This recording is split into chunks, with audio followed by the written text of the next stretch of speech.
Hello everyone, नमस्कार। स्वागत है आप सभी का अभिव्यक्ति इस यूट्यूब चैनल पर एक नए वर्ष में। सोचिए समय कैसे बीतता जाता है और ये दिखाता है कि हमें समय का प्रबंधन कितना बेहतर ढंग से करना चाहिए। ऐसे समय कैसे निकलता है।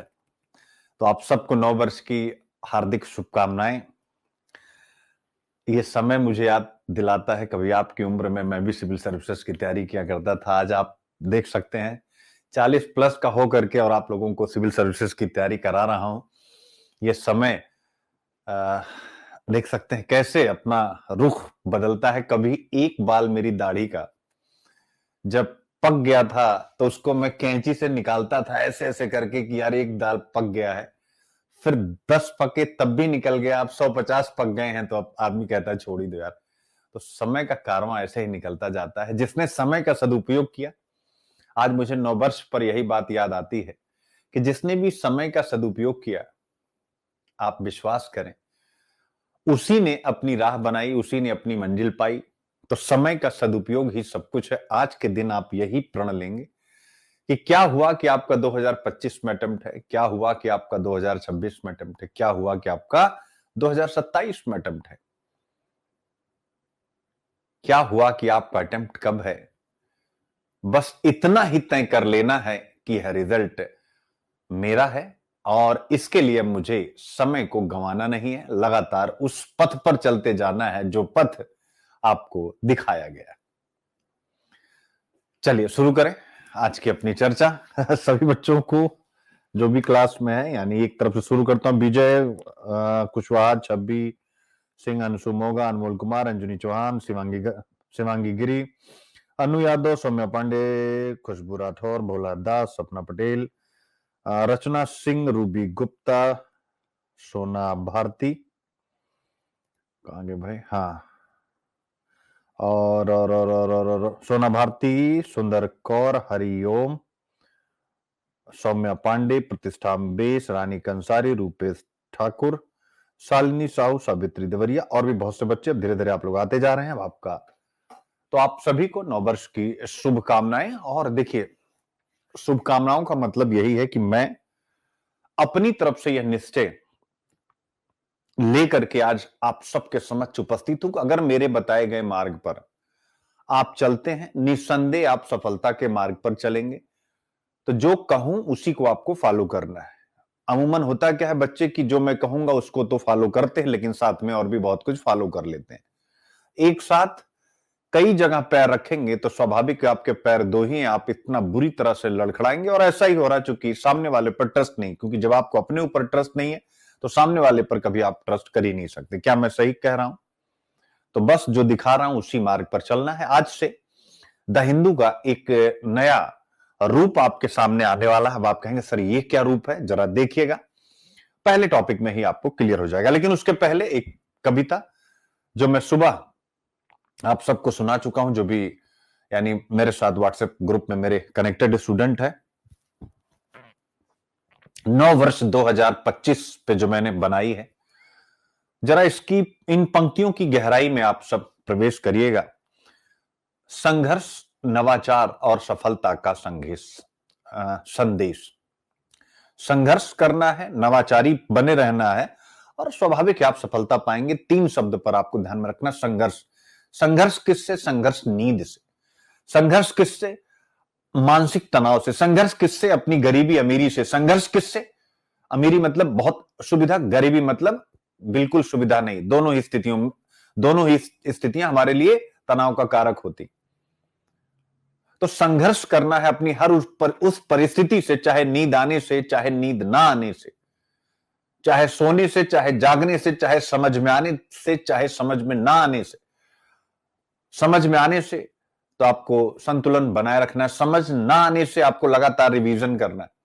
तो संघर्ष करना है और नए ढंग से करना है नवाचार। जैसा कि प्रीलिम्साथॉन में प्रीलिम्स 2025 को ध्यान में रखते हुए मैंने, आप दुनिया में कहीं भी देखेंगे टेस्ट सीरीज में, तो टेस्ट सीरीज में आपको क्या मिलता है? आपको मिलता है यानी लाइव टेस्ट और उसके साथ उसका सोल्यूशन और उसका एक्सप्लेनेशन। हमने उससे 10 कदम आगे बढ़ाया है क्योंकि प्रीलिम्स का रिजल्ट हो नहीं रहा है। तो प्री टेस्ट एनालिसिस ये मेरा इनोवेशन है और आप सबसे ये कहना चाहता हूं, आने वाले 1 साल के अंदर आप देखोगे इंडिया की हर संस्था यही करती हुई दिखाई देगी। बस इतना ही चाहूंगा कि जिससे मेरे बच्चे इस बात को हमेशा दिमाग में रखें कि यह इनोवेशन मेरे सुनील सर का है। बाकी कोई कहीं भी करे तो बहुत अच्छी बात है, बट आपके दिमाग में रहेगा कि ये मेरे सर का है। प्री टेस्ट एनालिसिस, और प्री टेस्ट एनालिसिस में क्या कि आप जो टेस्ट देने जा रहे हैं काफी दिनों पहले, एक दिन पहले नहीं, काफी दिनों पहले आपको सारे टॉपिक उसके बता दिए जाते हैं, उसका कंटेंट आपके हाथ में रख दिया जाता है, उसके सोर्सेज आपको दे दिए जाते हैं और फिर उसको नए ढंग से पढ़ना सिखाया जाता है, चाहे संता बंता की कहानी हो, चाहे जो आप पढ़ते हैं। फिर उसके बाद फिर आपकी एक क्लास होती है प्री टेस्ट एनालिसिस, जिसमें हम पीवाईक्यू, ध्यान रखिएगा प्रीवियस ईयर क्वेश्चन उठा करके एक तरफ से नहीं, पीवाईक्यू यानी जो सेक्शनल टेस्ट 1 में जाएगा, जो सेक्शनल टेस्ट 2 में टॉपिक जा रहे हैं, जो सेक्शनल 3 में जा रहे हैं, उसी का पीवाईक्यू आपको कराया जाता है। कि आप सेक्शनल टेस्ट 1 अगर मान लीजिए इकोनॉमिक्स में मैंने नेशनल इनकम पूछा, इन्फ्लेशन पूछा, अनएम्प्लॉयमेंट पूछा, तो इन तीनों विषयों पर 2013 से 24 तक प्रीलिम्स के क्वेश्चन का नेचर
आवाज गए कितनी देर हुआ, कहां पर मैं था जब आवाज गई? तो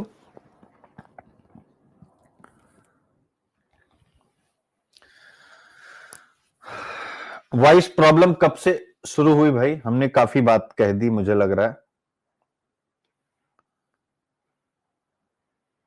मतलब थोड़ा।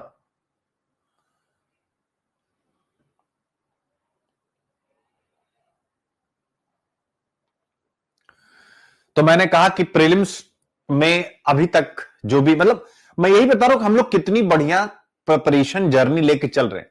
तो मैंने सबसे पहले प्रीलिम्साथॉन का जिक्र किया, प्री टेस्ट एनालिसिस उसमें हम दे रहे हैं। और प्री टेस्ट यानी दुनिया में टेस्ट हर जगह होता है, लेकिन हमारा क्यों अलग है?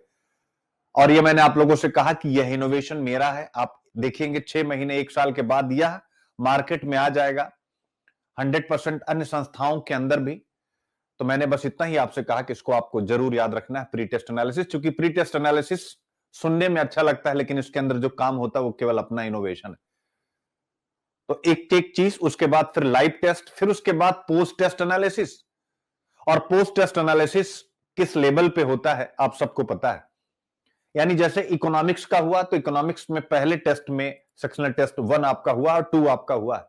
तो सेक्शनल टेस्ट 1 में हमने क्या किया है, ये सब बताना इसलिए जरूरी, जिससे नए साल में आप अपने आप को आत्मविश्वास से भर सकें कि आपके पास जो है वो दुनिया में किसी के पास नहीं है। पोस्ट टेस्ट एनालिसिस में जैसे ही आप आते हैं, आप ये पाते हैं कि मैंने पहले दिन 20 से 25 क्वेश्चन डिस्कस किया, कहा कि आप इसको कर लीजिए। आपने कहा सर कर लेंगे। सेक्शनल टेस्ट 2 में मैंने पूरा मोटिवेशनल लेक्चर लिया, पूरा समझाया कैसे आगे बढ़ना है। किसी भी बच्चे के मन में आ सकता है कि सेक्शनल टेस्ट 2 में सर क्वेश्चन एनालिसिस नहीं हुआ, आपको आइडिया ही नहीं है कि इकोनॉमिक्स में क्या होने वाला है और मैंने क्यों गियर बदला।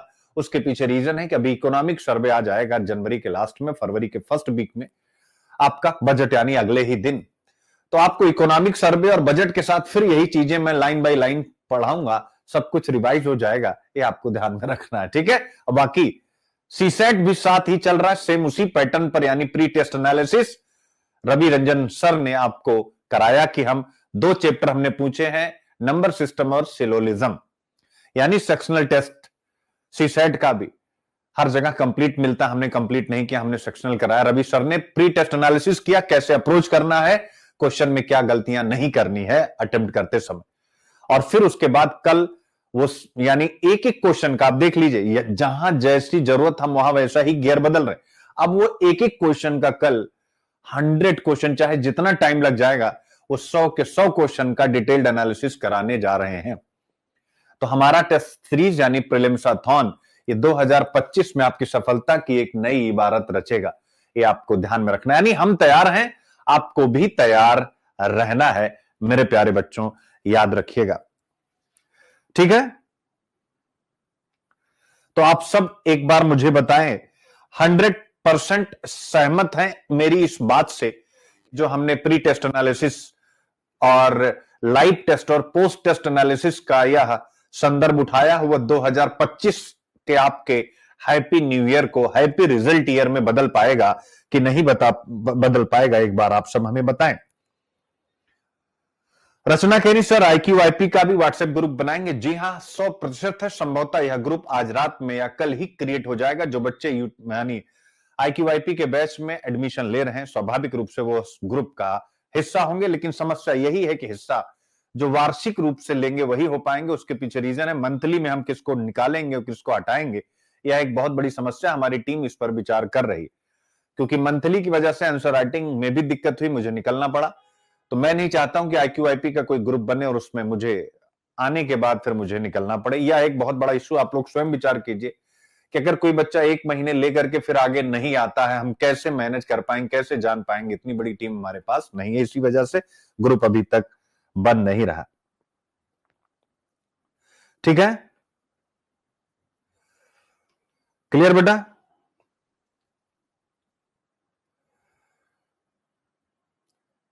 शिवांगी गिरी सर, मेरा 2025 में प्रीलिम्स है, लेकिन मैं प्रीलिम्साथॉन में आपका मार्गदर्शन नहीं ले पा रही। क्यों बेटा, आपने एडमिशन लिया है?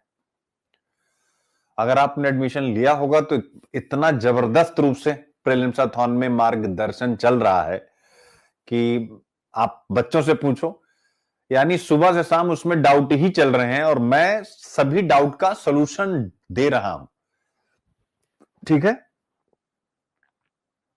हाँ बेटा, कुछ ऐसा ही करेंगे, मंथली वाला ब्रेक करेंगे। चलिए, तो एक चीज हो गया, यानी 2025 को मैं, देखिए यहां पर अभी क्या हम कंटेंट पे डिस्कस कर रहे हैं, लेकिन उसके पहले आपका 2025 कैसे हैप्पी न्यू ईयर होगा, जो 25 में अटेम्प्ट कर रहे हैं, पहले उनको अपनी तरफ से बताऊं ना, क्योंकि आप सब happy new year happy new year. अरे भाई, हैप्पी न्यू ईयर आपका तब होगा जब वह न्यू ईयर आपका हैप्पी रिजल्ट ईयर में बदलेगा, यानी न्यू की जगह रिजल्ट जब रिप्लेस करेगा तब जाकर के हैप्पी रिजल्ट ईयर बनेगा।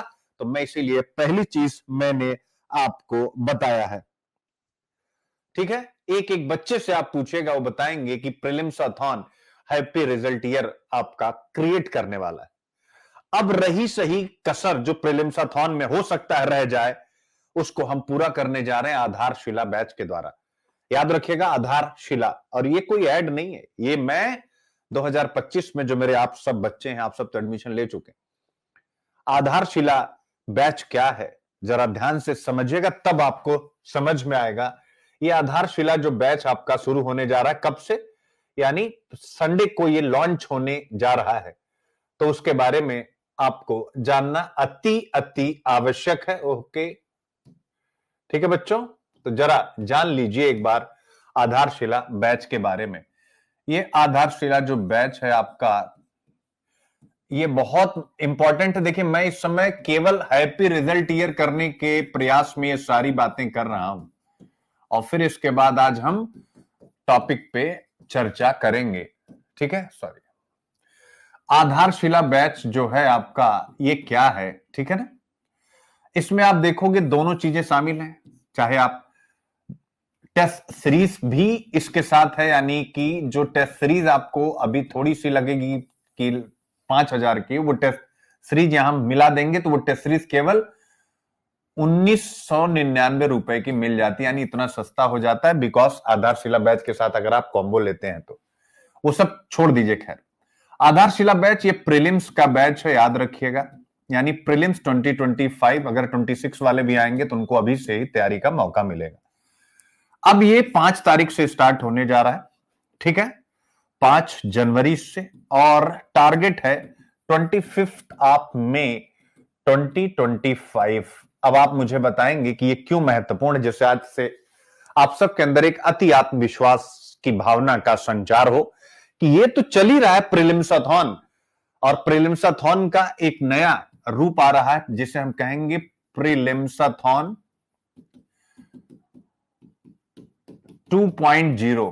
क्या कहेंगे? प्रीलिम्साथॉन 2.0, और ये 10 जनवरी से स्टार्ट हो रहा है, याद रखिएगा 10 जनवरी से। और इसका व्हाट्सएप ग्रुप अलग बनेगा, ये भी आपसे बता देता हूं मैं, इसका व्हाट्सएप ग्रुप बिल्कुल अलग बनेगा, यानी इसी नाम से आपका भी चेंज हो जाएगा, आपका लिखा जाएगा प्रीलिम्साथॉन 1.0 और ये हो जाएगा प्रीलिम्साथॉन 2.0, ठीक है। 10 जनवरी से इसी नाम से ये आ भी रहा, ये कोर्स लॉन्च भी हो चुका, आप देख सकते हैं। अब ये मान लीजिए टेस्ट सीरीज, अब आता है आधारशिला, 5 जनवरी से स्टार्ट होने जा रहा है। क्या क्या इसमें खास है? जो भी बच्चे पेड हैं आप सब भी इसको लिखिएगा, जो बच्चे स्वाभाविक रूप से नहीं है वो तो लिख ही लेंगे, आपको अगर नहीं भी करना है लेकिन इसी पैटर्न से आपको क्लास करनी है। अब जैसे मान लीजिए कि आप बिल्कुल जीरो से प्रीलिम्स की तैयारी स्टार्ट करना चाहते हैं, आप जॉब में हैं, आप हाउसवाइफ हैं, आपके पास समय नहीं है, जॉब वाले हाउसवाइफ हैं और आपके पास समय नहीं है, समझिएगा इसको, ये समझिए, पूरी स्ट्रेटजी बता दे रहा हूं। और प्लस जो बच्चे पढ़ चुके हैं लेकिन उन्हें लगता है कि सर अब इस बार तो हम ताबड़तोड़ कर देंगे, तो उनके लिए भी, यानी जो 24/7 बच्चे पढ़ रहे हैं उनके लिए भी क्या है इसमें, यानी आप देखेंगे ये भी 5 तारीख से यानी स्टार्ट हो रहा है, और मैं इसकी शुरुआत कर रहा हूं 11 एनसीईआरटी, यानी ये मैं लेके चल रहा हूं, ये मत समझ, 11 एनसीईआरटी, ध्यान से समझिएगा, 11 एनसीईआरटी, जिसमें 3 एनसीईआरटियां हैं, एक है एंशिएंट इंडिया की 11th क्लास की, मेडुअल इंडिया की, और फिर मॉडर्न इंडिया की, बिपिन चंद्रा, राम शरण शर्मा और सतीश चंद्रा, ये तीनों एनसीईआरटियां हो गई इतिहास की।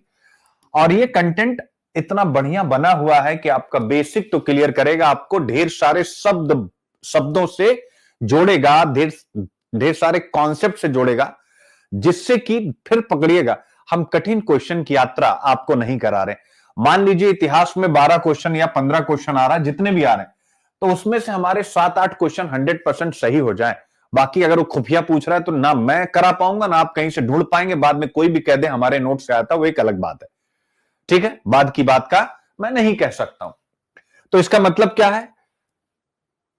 इसका मतलब 11 एनसीईआरटी, 3 हो गई आपकी हिस्ट्री की, एक हो गई इंडियन पॉलिटी की, भारतीय संविधान सिद्धांत एवं व्यवहार, इसके बाद एक हो गया आपका, कितना हो गया, यानी 4 हो गया। फिर इसके बाद आपकी एनसीईआरटी हो गई 11th एंड 12th की ज्योग्राफी की।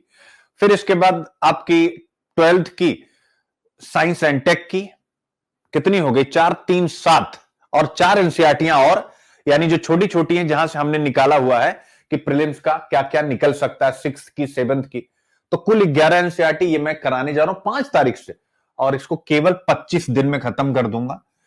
और 25 दिन आप समझ सकते हो, और मैंने कहा है तो मैं खत्म ही कर दूंगा, क्योंकि मुझे कॉन्सेप्ट बताना होता है, प्रीलिम्स कैसे, कौन कौन सा कॉन्सेप्ट होता है, वो सारी चीजें आपके सामने रख दूंगा, उसके बाद आप इसको पढ़ने लग जाएंगे।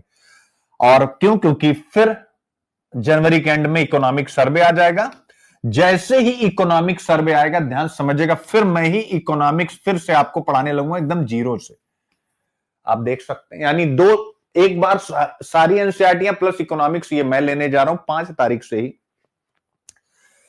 प्लस 5 तारीख से ही आप देखोगे तो हमारी ज्योग्राफी और इन्वायरमेंट की क्लास होने जा रही है, ठीक है, दोनों एक साथ ये आदित्य सर लेने जा रहे हैं, और शायद इनसे बेहतर अगर कोई पढ़ा देगा तो आप आकर के मुझसे चैलेंज करिएगा, ठीक है, क्लियर हो गया? यानी इस प्रीलिम्स की बात मैं कर रहा हूं। और इसी 5 तारीख से ही यानी सीसेट भी शुरू हो रहा है। आप देख सकते हैं रवि रंजन सर, ठीक है। तो इसका मतलब है कि हमने बांध लिया है। अब आप देखिए कि कैसे एक साथ हम सारा सब्जेक्ट कंप्लीट कराने जा रहे हैं। प्लस जो आधारशिला में आ रहा है उनको पीवाईक्यू और पीक्यू की पीछे की एक्सेस मिल चुकी है। पॉलिटी इकोनॉमी आप पढ़ते रहो जितना आपका मन करे। ये नहीं कि जो 5 को आएगा तो 5 के पीछे वाला नहीं देख पाएगा। हमने सब आपके लिए ओपन कर दिया। बट हाँ, यहां से बिल्कुल फ्रेश बैच है, इसको पिछले बैच का हिस्सा आप मत मानिएगा, ये बिल्कुल फ्रेश बैच। इधर आप पढ़ते रहिए और इधर प्रीलिम्साथॉन 2.0 का हिस्सा बन करके टेस्ट देते रहिए। आधारशिला और प्रीलिम्साथॉन का कॉम्बो भी है, आप कनेक्ट हो सकते हैं। तो इसका मतलब क्या हो गया? इसका मतलब हो गया कि हमने प्रीलिम्स एकदम से घेर लिया। घेर लिया है कि नहीं घेर लिया, आप जरा बताइए मुझे। और खासकर जो बच्चे 4-5 महीने से पढ़ रहे हैं प्रीलिम्स, उनको तो लगेगा कि वाह, ये तो पूरा चांदी ही चांदी, यानी जो फाउंडेशन बैच के हैं अभिव्यक्ति आईएएस के। एक बार सब बच्चे बताएं। हीरालाल नायक, ठीक है। तो बस यानी प्रीलिम्स को हमने घेर लिया, जीएस और सीसेट पर इक्वल फोकस करते हुए। और हमारे टेस्ट सीरीज यानी प्रीलिम्साथॉन की सबसे बड़ी खासियत यही है बेटा, उसका प्री टेस्ट एनालिसिस।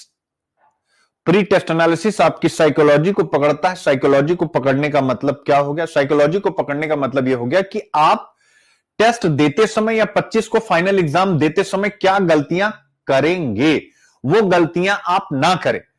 जिसके लिए मैं पहले, जैसे नेशनल इनकम आपने देखा होगा, लगभग 40-50 आपको टर्मिनोलॉजी भेज दिया कि पहले तो ये टर्मिनोलॉजी आपको याद करना, फिर उस पर संता बनता का कंटेंट भेज दिया। और फिर उसके बाद आपको क्या किया कि नेशनल इनकम, इन्फ्लेशन, अनएम्प्लॉयमेंट से जुड़े, यानी सेक्शनल टेस्ट में 1 में हमने ये 3 विषय दिया। हमने जितने भी पीवाईक्यूज आए हैं इन विषयों से 2013 से 24 तक के, वो आपको मैं खुद बैठ करके हमने डिस्कस किया। यही काम सीसेट में रवि सर ने किया, यानी प्री टेस्ट एनालिसिस और फिर लाइव टेस्ट, फिर आपको सॉल्यूशन और फिर पोस्ट टेस्ट एनालिसिस, जिसमें सीसेट में हम एक एक क्वेश्चन पर काम करने जा रहे हैं। जीएस में जहां मैं पढ़ाता हूं वहां हर एक क्वेश्चन पर आपको काम करने की जरूरत नहीं, क्योंकि आपको पता है बहुत कम में ही मैं गागर में सागर हमेशा भर देता हूं और चाहता भी हूं कि आप ज्यादा काम खुद करें। बाकी हम डाउट में 24/7 मैं ही आपके सामने हूं, तो आप समझ सकते हैं। पोस्ट टेस्ट एनालिसिस मुझे लगता है कि आपका दिन भर चलता है। एक बार कमेंट जरूर कर दीजिएगा क्या दिन भर चलता है कि नहीं पोस्ट टेस्ट एनालिसिस, चूंकि आप मेरे द्वारा ही हर एक प्रश्न का आंसर आपको दिया जा रहा है। जो भी आपके डाउट हो वो भी काफी डीप में, ये नहीं कि एक लाइन में कुछ बता दिया गया। तो यही है। तो एक चीज तो ये हो गया जिससे कि आप अपना happy new year, happy result year में बदल सकते हैं। तो ये मेरे लिए केवल हैप्पी न्यू ईयर नहीं, आपको मैंने केवल ये बोलने के लिए नहीं लगाया है, यानी इसको हम रिप्लेस करेंगे इस न्यू को रिजल्ट से। हैप्पी रिजल्ट ईयर, यानी अब ये रिप्लेस हो जाएगा, हैप्पी रिजल्ट ईयर होगा, ठीक रहेगा। तो ये हो गया हैप्पी रिजल्ट ईयर, यानी प्रीलिम्स का रिजल्ट आपके हाथ में। 26 वाले भी अभी से लग जाना, अब आपके पास भी समय नहीं। अगर ये सोचोगे कि हमारा 26 है, तो ठीक है, मृग मारीचिका है, जिसने समझ लिया वो निकल गया, जिसने नहीं समझा वो उसी में मृग मारीचिका का अनुभव करता रहेगा। तो हैप्पी रिजल्ट ईयर आपको करना है, पहली चीज ये हो गई, ठीक है। इसके साथ साथ अब 2025 वालों की बातचीत, और जैसे ही प्री होगा स्वाभाविक रूप से मेंस की पूरी तैयारी करके मैं अभी से ही बैठा हूं। जो बिहार पीसीएस और यूपी पीसीएस के मेंस के थ्रू आपको समझ में आ जाएगा, उसकी एक्सेस जो भी बच्चे हमारे यहां, मैं कोशिश करूंगा पढ़ाने के बाद दे दूंगा, अभी नहीं दूंगा। मेंस का, यूपी पीसीएस का कल से स्टार्ट होने जा रहा है। बीपीएससी टेस्टामेंस, यूपी पीसीएस का टेस्टामेंस, टेस्ट के थ्रू मेंस की तैयारी, जिसे मैंने टेस्टामेंस नाम दिया। तो इसका मतलब 2025 वालों का पैकेज मैंने रेडी कर दिया। अब हिस्ट्री जो हमारे यहां बच्चे पढ़ रहे हैं, हम ये स्वीकार करते हैं कि थोड़ा बैच धीमे धीमे चला, जिसमें अभी तक हम एंशिएंट इंडिया और मॉडर्न इंडिया कंप्लीट खत्म कर चुके हैं। विश्व इतिहास चल रहा था और मिडवल इंडिया बचा हुआ है। तो ऑब्वियस अब हमारा बिल्कुल नया बैच स्टार्ट होने जा रहा है 10 जनवरी से, तो हिस्ट्री वालों का भी। और मैंने मार्च तक चूंकि ऑप्शनल पढ़ने को कहा है, तो जो मैंने पीछे पढ़ाया है, मैंने हमेशा कहा कि उसको रटते चलो। 2 चीज हमारी रट जाएगी, बचेगा 2 ही चीज, हो तो हम निकाल लेंगे 1 से 1.5 महीना में, तो कुछ भी सोचना नहीं। और हिंदी साहित्य वाले बच्चों के लिए 10 तारीख से बिल्कुल ब्रांड न्यू बैच, चूंकि हिंदी साहित्य का बैच खत्म हो चुका है, ये बिल्कुल 0 से स्टार्ट होने वाला बैच। तो आप सब हिंदी साहित्य के लिए भी अगर काम करना चाहते हैं तो आप सबका स्वागत है। तो 2025 में केवल अब जो 25 वाले बच्चे हैं, आप केवल ऑप्शनल पढ़ेंगे और केवल प्रीलिम्स पढ़ेंगे और बाकी हिंदू पढ़ेंगे, इसके अलावा कुछ नहीं पढ़ेंगे। और हिंदू का भी केवल पहला टॉपिक, बाकी पीडीएफ, जैसा कि मैं हमेशा कहता आ रहा हूं, हिंदू का केवल पहला टॉपिक पढ़ेंगे, उसके बाद पूरी पीडीएफ में जो भी कंटेंट है वो पढ़ेंगे, क्योंकि मेरा लेक्चर लंबा होता है। तो पहला इसलिए 25 वाले, 26 वाले तो सारा पढ़ेंगे, 27 वाले सारा पढ़ेंगे, बट 25 वाले अब अपना मैक्सिमम टाइम प्रीलिम्स को देंगे। ये मैं आपको बता चुका हूं, फिर एक बार कह देता हूं कि जनवरी महीने में 80 और 20 का रेशियो रहेगा, यानी 80% जो है, या आप 70-30 कर लीजिए, 70% आप प्रीलिम्स पर, 30% आप जो है ऑप्शनल पर। फरवरी में 80-20 कर लीजिए और मार्च में 90-10 कर लीजिए, अप्रैल में 100%, मई में 100% ओनली प्रीलिम्स। तो मार्च तक आपका पूरा ऑप्शनल, अगर कुछ अधूरा भी है वो भी पूरा हो जाएगा, रिवाइज हो जाएगा, आपकी प्रैक्टिस भी हो जाएगी। बाकी का 1 घंटा 1.5 घंटा एक्स्ट्रा निकालिए किसी तरीके, जिससे आपका हिंदू हो जाए, इसके अलावा आपको कुछ पढ़ने की जरूरत नहीं है। तो 2025 हैप्पी रिजल्ट ईयर, ये मैं घोषित करना चाह रहा था, आपके सामने कर दिया। इसीलिए देखिए, मैं 26-27 का कोई ऐड वैड कुछ नहीं किया हूं, इसलिए कोई भी बच्चा ये नहीं समझेगा कि मैं कोई कुछ ऐसी स्थिति बना रहा हूं ऐड की, नहीं।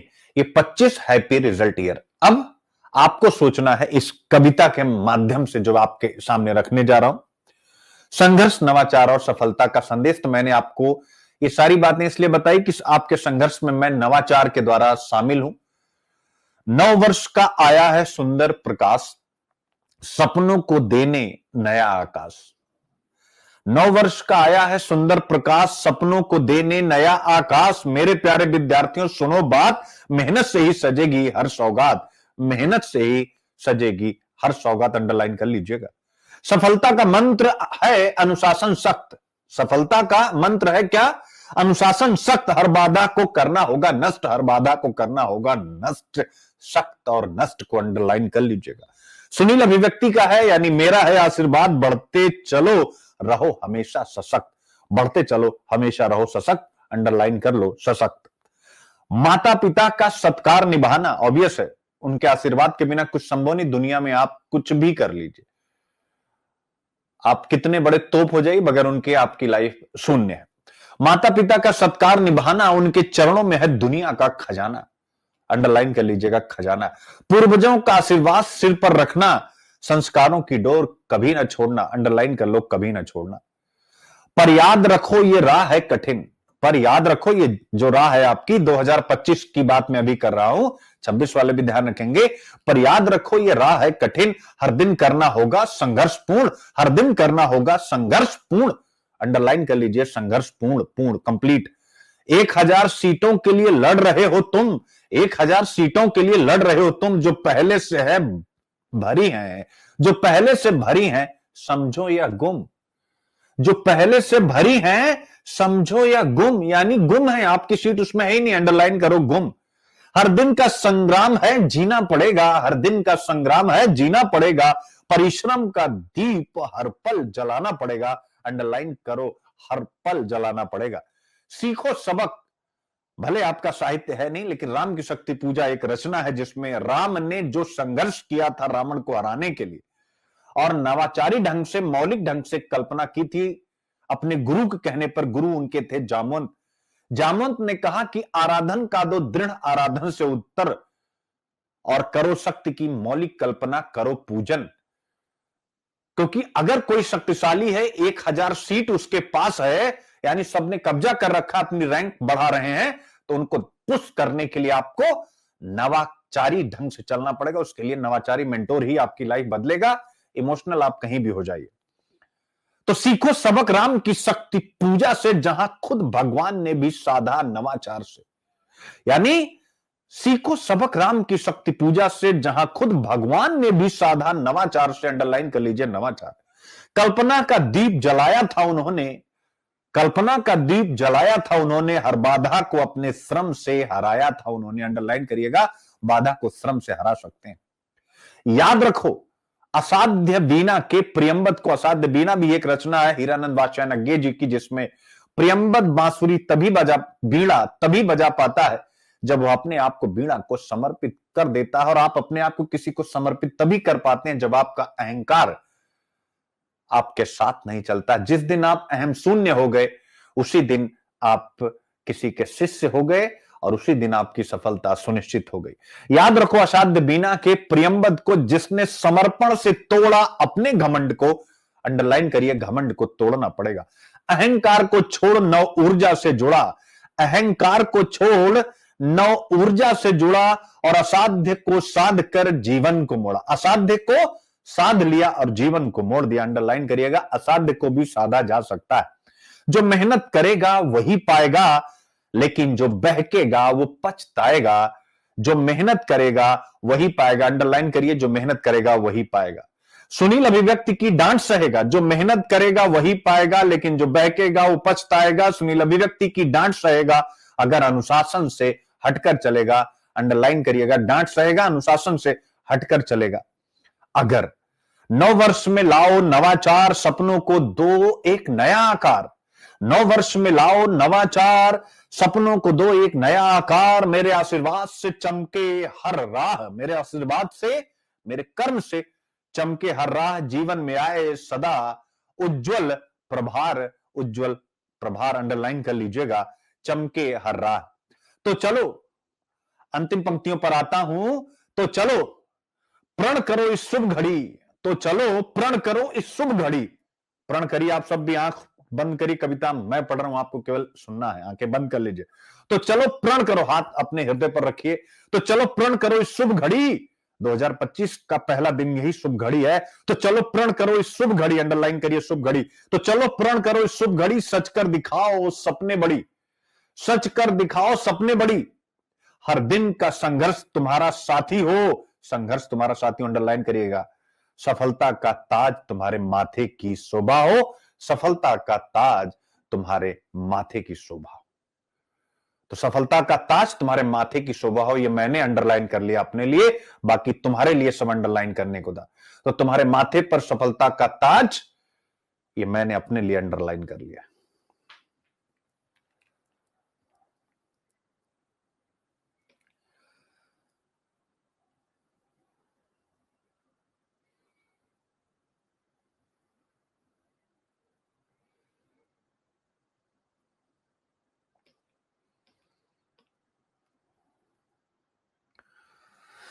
ठीक है बेटा, तो चलिए ताली बजा लेते हैं एक नई शुरुआत के लिए।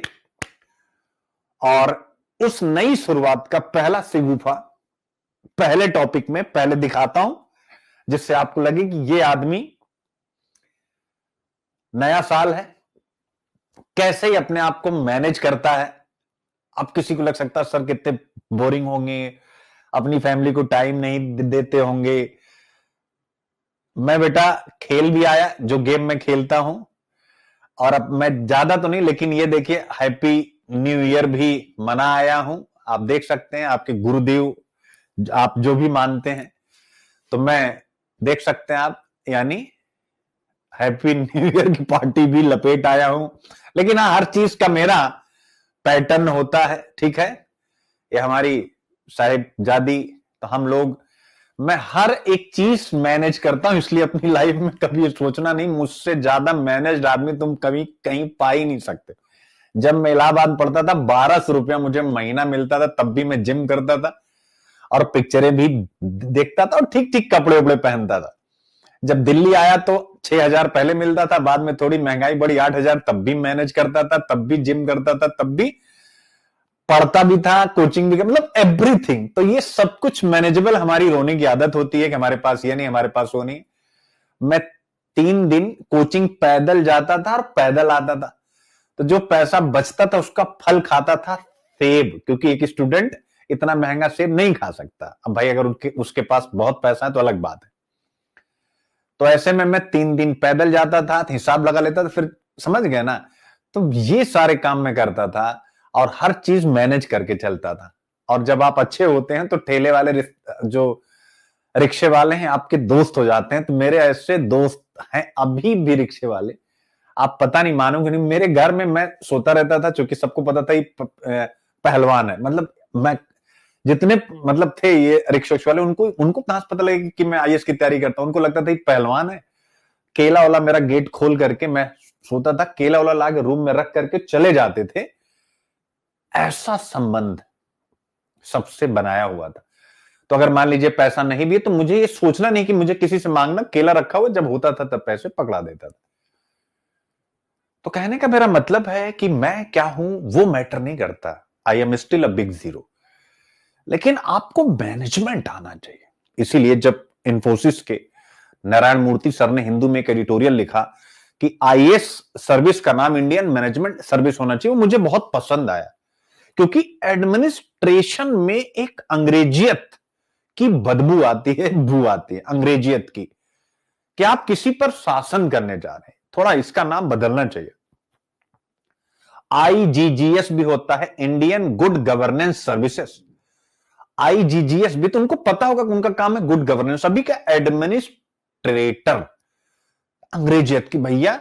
अब जैसे पटना में हो रहा था, पटना में अब चाहे जो भी हो, चाहे नीतीश जी कहने से लगाओ, लेकिन वो जो आईपीएस महोदया हैं, उन्होंने जो डंडे चलवाए हैं, बच्चे क्या कर रहे थे आप स्वयं विचार कीजिए।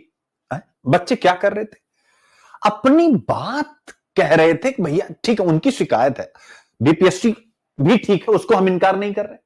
एक समय के लिए, मैं नहीं कह रहा हूं मैं कौन होता हूं किसी को क्लीन चिट देने वाला, नहीं देना, मैं तो एक सामान्य सा अध्यापक हूं। लेकिन एक मिनट के लिए माना तुम ठीक हो, लेकिन डंडा मारने का हक तुमको किसने दिया? वाटर कैनन छोड़कर बच्चे हल्ला कर रहे थे क्या?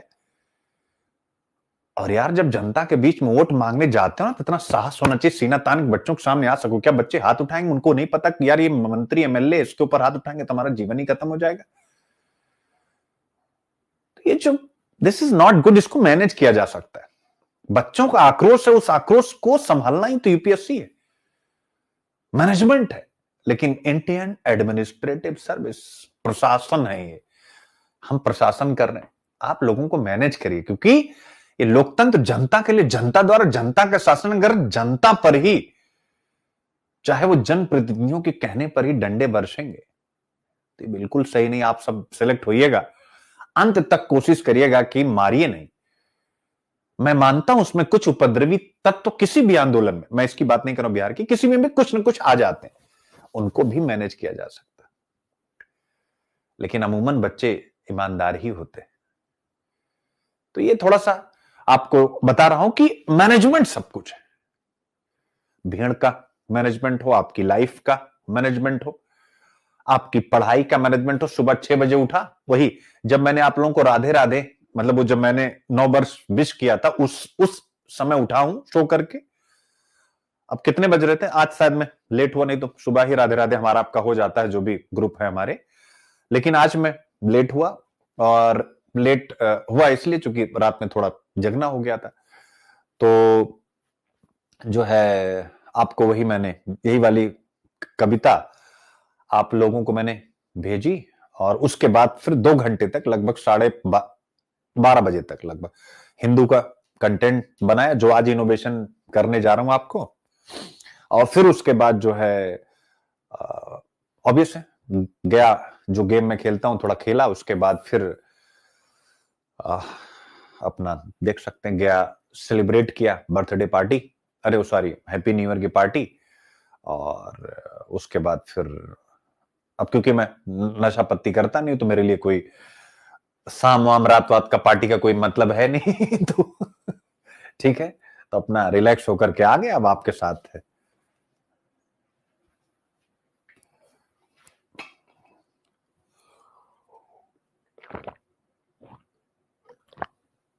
हरिओम कह रहे हैं कि नारायण मूर्ति ने यह भी कहा था कि सर की आईएएस बिजनेस क्लास से चुना जाए, ना कि यूपीएससी से। खैर ये मैंने पढ़ा नहीं उन्होंने कब ये कहा था, आप एक बार भेजिएगा। बट अगर उन्होंने कहा है तो देखिए, एक विद्वान, एक राजनेता, एक बिजनेसमैन ये बड़ी बातें कहते हैं, हमें अपने काम वाली ले लेनी चाहिए, जो हमारे काम की नहीं उसको छोड़ देनी चाहिए, उनके कहने पर हमें क्या ही मतलब।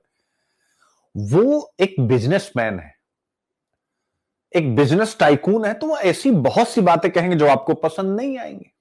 ध्यान से समझिएगा, क्या मैं सही कह रहा हूं? मैं देखो अपने बच्चों को इंटरव्यू में यही सारी तैयारी कराता हूं, इसलिए मेरे अंडर में जो भी इंटरव्यू की तैयारी किए हैं वो कभी भी खराब नंबर नहीं पाए हैं, ये ध्यान रखना। तो वो 25 बात कहें, उनमें से अगर 5 बातें खराब है, अब हम सोशल मीडिया के यूजर्स की तरह ट्रोल करने वाली आर्मी तो कभी नहीं मैं क्रिएट करना चाहूंगा।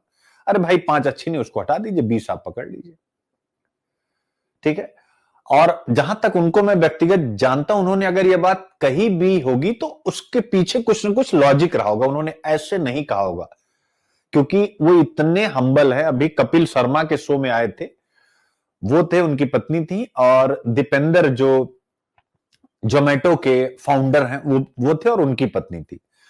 तो आप सोचिए, इतनी बड़ी लेजेंडरी पोजीशन पे आज आपके पास बहुत पैसा हो जाए, लेकिन इंडिया में सर्विस सेक्टर को, इन्फोसिस में, आईटी सेक्टर को इन्फोसिस ने एक आकार दिया है। आज उन्हीं के आईटी सेक्टर पर खड़े होकर के ढेर सारे टाइकून खड़े हो रहे हैं, इसलिए वो बेस है इंडिया के इकोनॉमी के, पिलर है इंडिया की इकोनॉमी के। हम ये सब भूल जाते हैं, हम बस केवल कंपेयर कर देते हैं कि ये नंबर 1 पे है, ये नंबर 2 पे है रुपए के मामले में। आप देखो आईटी सेक्टर को इंडिया में किसने, बोलो भाई, आईटी सेक्टर को किसने खड़ा किया? टाटा, टीसीएस और इन्फोसिस। इसके अलावा है कोई थर्ड कंपनी का नाम बताइए आप। तो उन्होंने दीपेंद्र की तारीफ की, आप एक बार देखिएगा, उन्होंने कहा कि आपका जॉब हमसे अच्छा है। सोच लीजिए आप, इन्फोसिस का चेयरमैन, जिसके साथ दीपेंद्र जाके एक फोटो खिंचवा रहे हैं, पहले इनके साथ मेरी एक फोटो होनी चाहिए, यानी वो उनको सम्मान दे रहे हैं, लेकिन वो लॉजिकल बोल रहे हैं। वो कह रहे हैं कि दीपेंद्र तुम्हारा काम मुझसे ज्यादा बेहतर है, क्यों? क्योंकि तुम्हारे काम में ऐसे लोगों को रोजगार मिल रहा है जो पढ़े लिखे नहीं है, अनस्किल्ड हैं, और मेरे में केवल उन्हीं को रोजगार मिलता है जो स्किल्ड हैं। समझ के बातों का मर्म ऐसे निकालिए, तब लाइफ चेंज होगी, कहां से क्या पॉजिटिव होता है, ठीक है।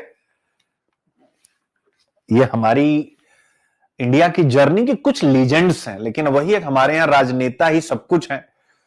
तो इसी वजह से अभिनेता भी राजनेता बनना चाहता है, खिलाड़ी भी राजनेता बनना चाहता है, लेकिन असली लीजेंड ये हैं।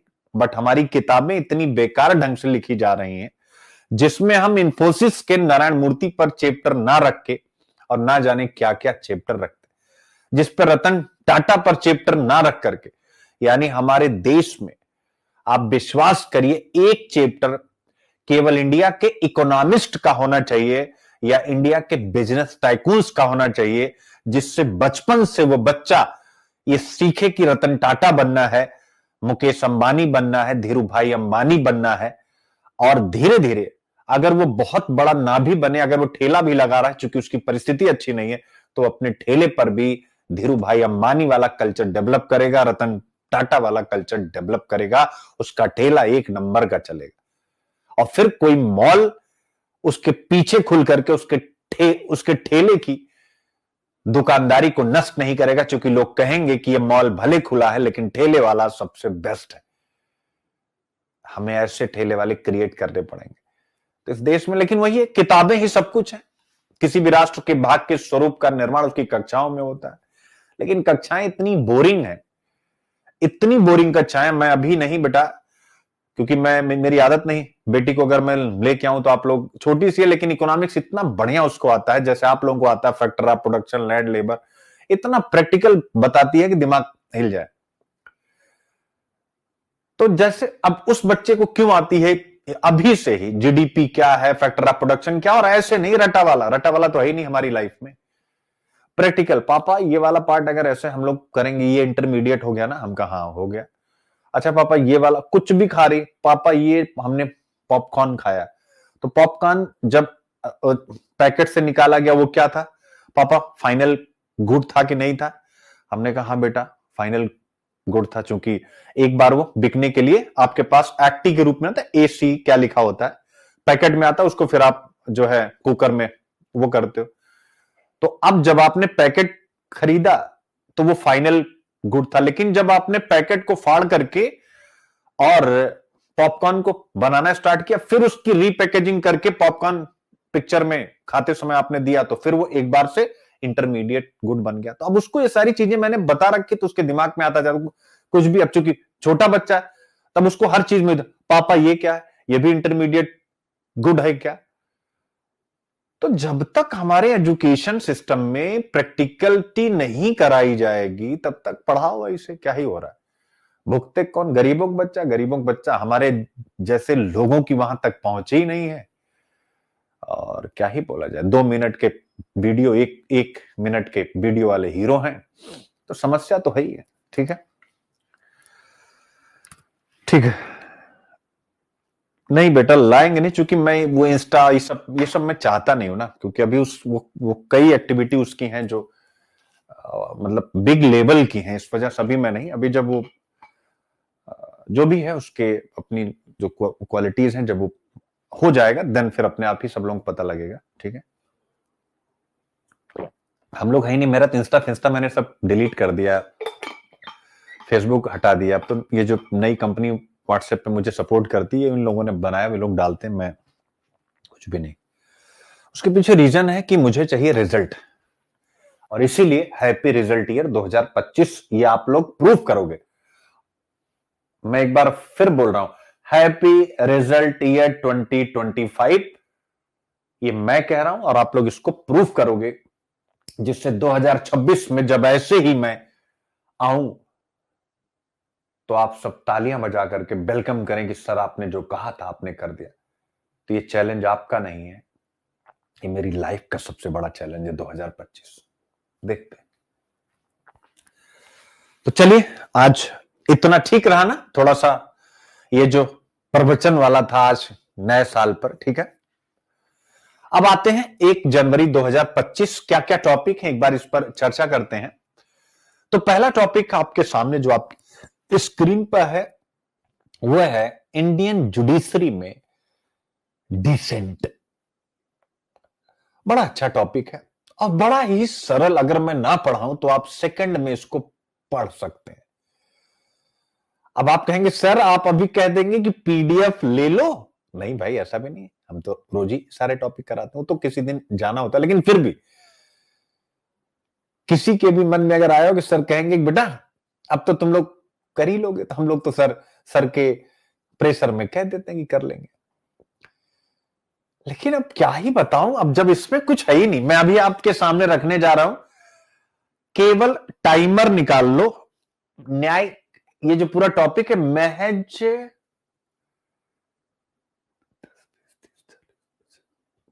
महज 50 सेकंड में खत्म करने जा रहा हूं, और याद रखना आईक्यू आईपी के साथ। लेकिन हां, इस इनोवेशन आज बहुत ज्यादा है तो टॉपिक बहुत लंबा दिखेगा।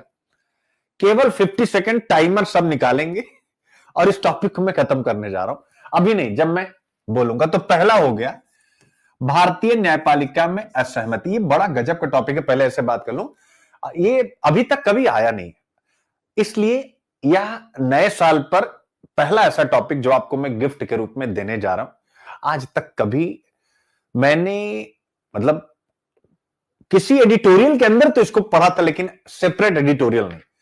तो भारतीय न्यायपालिका में असहमति की प्रकृति, the nature of dissent in Indian judiciary. अब आप लोग टाइमर स्टार्ट कीजिए, हम भी स्टार्ट करते हैं। 1 मिनट, कहां गया भाई टाइमर वाइमर मेरे पास?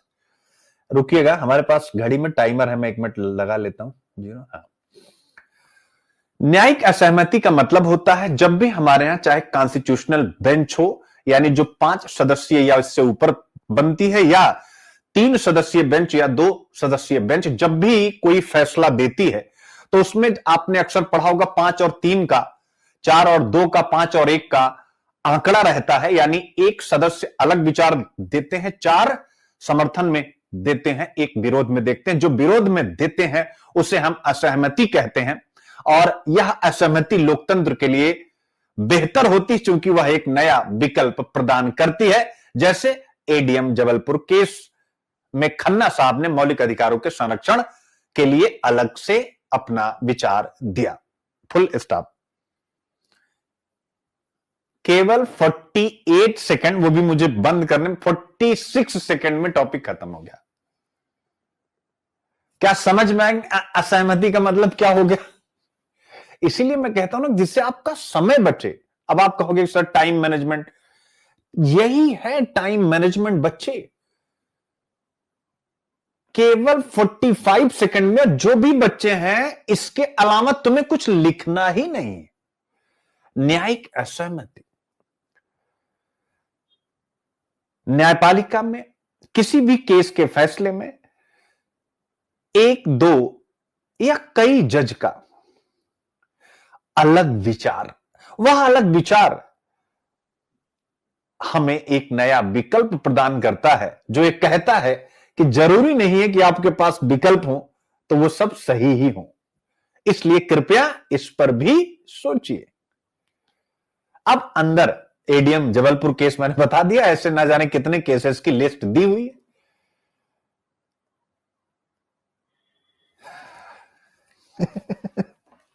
तो इसका मतलब है कि जरूरी नहीं है। मैं इसीलिए तो ऐप पे आया बेटा, क्योंकि यूट्यूब पे मैं ना बहुत दिनों से सुन सुन के दुखी हो रहा था, मन भर रहा था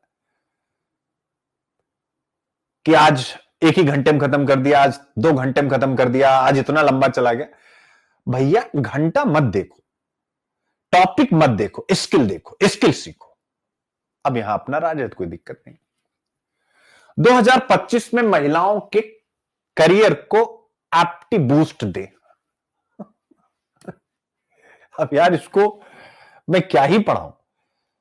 ये आज एक्चुअली टॉपिक अच्छे थे ही नहीं, पहला बहुत अच्छा था, अब ये मैंने निकाल लिया कि चलो वुमेन इंपावरमेंट पे। इसमें यही कहा गया है कि महिलाओं को 2025 में इकोनॉमी के विभिन्न सेक्टर्स में इंपॉर्टेंस दें, साथ ही सोशल सेक्टर में यानी हेल्थ में इनका एजुकेशन, इनका स्किल, इनका हेल्थ मजबूत करें।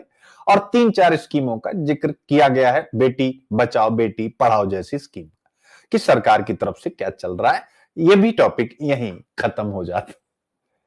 अब आप फिर हंसोगे, अंदर मैंने कहा ना मैंने नवाचार किया है, तो आज 1 तारीख है, मैंने आप लोगों से कहा था कि 1 तारीख से हर टॉपिक यहां पर जो रहेगा उसके नीचे पूरा टाइटल रहेगा क्या क्या हमने पढ़ाया है। तो आज से पीएसआईआर ऑप्शनल, सोशियोलॉजी ऑप्शनल, और प्रतिदिन जो जो ऑप्शनल आते जाएंगे वो सारे यहां लिखे रहेंगे। हर एक टॉपिक वर्णित रहेगा, जिससे कि अब 2026 में जो बच्चे हैं उनको तो तनिक भी तकलीफ नहीं होगी, क्योंकि वो बस वीडियो पे जाएंगे। ऐप पे तो सब सीरियल से ही रहता है, वीडियो पे जाएंगे और उनको क्या खोजना वहां, अच्छा ये वाला इसमें फटाक से खोज लेंगे। तो ये मैंने कहा था ना 2025 के मेंस की तैयारी अभी से कर रहा हूं। अरे भाई मुझे केवल पिछले 6 महीने के कंटेंट की व्यवस्था करनी पड़ेगी। ये 6 महीने का मैं पहले से ही ऐप पे लगा दे रहा हूं। अब मैं टॉपिक आपको पकड़ा दूंगा, 25 मई को आप प्री दे के आएंगे, 26 को ही, 25 को नहीं, 26 को ही। उसमें लिखा रहेगा इंडियन पॉलिटी के इंपॉर्टेंट टॉपिक्स, उसमें लिखा रहेगा जुडिशरी में डिसेंट का मुद्दा। अब आप कहेंगे अरे गुरु ये तो सर ने पढ़ाया था, चलो चलते हैं। और हमारी टीम को भी पता रहेगा, तो एक टीम को लगा दूंगा मई में ही कि किस दिन क्या पढ़ाया गया है, सारे टॉपिक निकालिए और डेट लिख दीजिए, जिससे बच्चों को कंफ्यूजन ना हो, कम समय में आकर के टॉपिक निपटा लें। अब समझ में आया कि ऐप पे क्यों आया हूं। जो थोड़ा मेरे बारे में बुरा सोच रहे थे, अब जरा समझिए कि ये क्यों आया हूं, क्योंकि रिजल्ट नहीं होगा जिस पैटर्न पे आप उम्मीद कर रहे हैं। आप खुश हो सकते हैं, नाराज हो सकते हैं, लेकिन इस बात से कभी इनकार नहीं कर सकते कि रिजल्ट गुरुजी बुरा मत मानिएगा, मैं नहीं कर रहा हूं, मैं कराऊंगा, लेकिन गुरु होगा भी नहीं। यह भी उतना ही सत्य अगर मेहनती लोग नहीं आए मार्केट में और नए ढंग से सोचने वाले। एक आध दो गुदड़ी के लाल अगर अंग्रेजों का काल था तब भी इंडिया के लोग, इंडिया में परीक्षा नहीं होती थी, विदेश में होती थी, तब भी एक आध लोग निकलते थे। वो हर अमीर गरीब घर में एक गुदड़ी का लाल पैदा होता है, उससे आप अपनी कंपेयर मत करिए। वो भगवान, नेचर, प्रकृति उसके अंदर कुछ ऐसा डाला होता है। बाबा साहब के कितने भाई बहन थे, हाला बाबा साहब की योग्यता के बारे में बात करना हमारे ऐसे क्षुद्र व्यक्ति के लिए कुछ भी नहीं है, लेकिन फिर भी तो आखिर बाबा साहब ही क्यों इतने बड़े विद्वान निकले, बाकी भाई क्यों नहीं? स्कूल तो सभी गए थे, लेकिन मास्टर साहब ने केवल बाबा साहब की ही क्वालिटी को क्यों पहचाना? औरों में होता तो उनको भी पहचान लेते। जब एक में पहचान सकते हैं तो अन्य को क्यों नहीं पहचान सकते हैं मास्टर साहब, जिन्होंने बाबा साहब को फिर स्पेशल सपोर्ट दिया और उसके बाद फिर जो रियासत के राजा थे उन्होंने उनको बाहर पढ़ने भेज दिया या उनकी शिक्षा का प्रबंधन किया। तो वो हर एक परिवार में, चाहे अमीर हो चाहे गरीब, एक होता है। और हमारे यहाँ कोचिंग संस्थाएं उन्हीं को दिखा करके आपके सामने रख देती, ये आया। अब जैसे राज है, अगर इस जो मेरा बच्चा इसका सिलेक्शन हो अब और किसी अन्य संस्था में हो, भाई साहब इसको ऐसा बना लेंगे ना जिसकी कोई लिमिट नहीं। ये तो कहोगे अपने बेटे जैसा है, तो मैं नहीं कर रहा, अभी क्या ही बोलूं मैं, ईश्वर करे उसका हो पहले, वो बाकी की बात ही नहीं करनी है। ईश्वर करे पहले उसका हो, चाहे वो मेरे यहां भी, मतलब मैं ही ना बुलवाऊं, मेरी समस्त आशीर्वाद उसको लग जाए। अभी तो मेरे अंदर यही भाव है, बाकी और कुछ कोई भाव नहीं। तो मैं कहना चाह रहा हूं, अब वही एक दो गुजड़ीलाल यूट्यूब वाले, सोशल मीडिया वाले, पेट्रोल पंप पे काम करने वाले का बेटा बना, ये सब शुरू हो गया। अब हमारे हजारों बच्चों के दिमाग में यही घुस गया कि यार पेट्रोल पंप पे पढ़ने वाले या रिक्शा चलाने वाले, कितने रिक्शा चलाने? एक। कितने झुग्गी बस्ती? एक। चलो बताओ, एक से ज्यादा किसी रिक्शा वाले की कहानी आपने सुनी है? चलिए बताइए। तो ये फिर उसके बाद कोचिंग एकदम उसको प्रचारित करने लग जाएंगे। परिणाम क्या होगा कि आप सब कंफ्यूज हो जाएंगे। गलत कह रहा हूं मैं? आज नया साल है, आपके दिमाग को खोलना बहुत आवश्यक है। और किसी दिन मैं भी ऐसा करूं ना, मुझे भी ठुकरा दो, लेकिन ठुकराना सीखो यार, ठीक है ना? हर कोई इंसान अच्छा काम कर रहा है, वैसे भी अच्छे काम करने वाले लोगों की कमी है। तो अच्छा काम करने वालों का तो संरक्षक होना चाहिए। भारत सरकार भी जो अच्छा काम कर रहे हैं बड़े पदों पे, उनको संरक्षक प्रदान करती है, जिन्हें हम सिक्योरिटी गार्ड्स कहते हैं। हम लोग अच्छा काम करें, कोई हमारे अगेंस्ट बोल के जाए, अच्छे बच्चे एकदम चुप। बांग्लादेश में क्या हुआ? इस्लामिक देश बनने जा रहा, क्यों? क्योंकि ढेर सारे अच्छे लोग चुप हैं, मुट्ठी भर हैं वो जो लोग आकर के इस प्रकार का हुड़दंग मचाए हुए हैं। तो कहने का मेरा मतलब है कि बहुत अलग चलना पड़ेगा, नहीं रिजल्ट नहीं होगा। मैं खुद ही, अभी आप सबने खुद ही देखा प्रीलिम्स के सेशन में, मैं खुद ही दुखी था। इतने बच्चे हैं, मैं दुखी हूं, पता नहीं कितनों का होगा। कहीं ऐसा ना हो कि दो चार ही रह जाए, बाकी और किसी का ना हो। और आप सब इस बात से एग्री भी करते हैं, हाँ सर समस्या तो है कि नहीं बेटा? क्योंकि आपको याद नहीं ना कि फाइट किससे है। लेकिन हाँ, प्रीलिम्स निकालोगे तो मुख्य परीक्षा की फाइट आधी कर दूंगा, चाहे कोई कितना भी बड़ा विद्वान हो, इस बात की गारंटी है।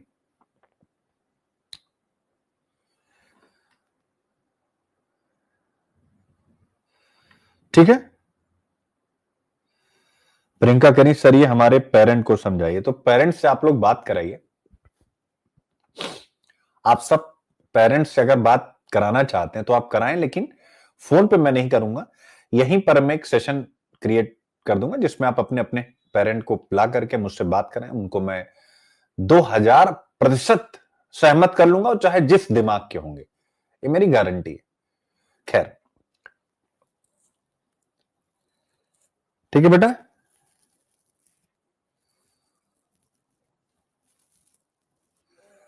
मोहिनी गुप्ता, गुरु जी आप बहुत मेहनत कर रहे हैं हम सभी के लिए, उतनी ही ऑनेस्टी से हम भी कर रहे हैं। बहुत बढ़िया बेटे, तो फिर रिजल्ट होगा। अगर मैं ईमानदार हूं, अगर नहीं हूं ना, तो मैं एक रिजल्ट कर ही नहीं पाऊंगा। मैं खुद कह रहा हूं इस बात। बेटा, जो टीचर है अगर उस चीटर हो गया ना, तो समझिए उसके हाथ से विद्या चली जाएगी। आप किसी का भी उदाहरण देख लीजिएगा, इतिहास उठा करके। और मेरे हाथ में इनोवेशन और ये सारी चीजें इसीलिए हैं, भगवान ने मुझे इतना सोचने की शक्ति दी है,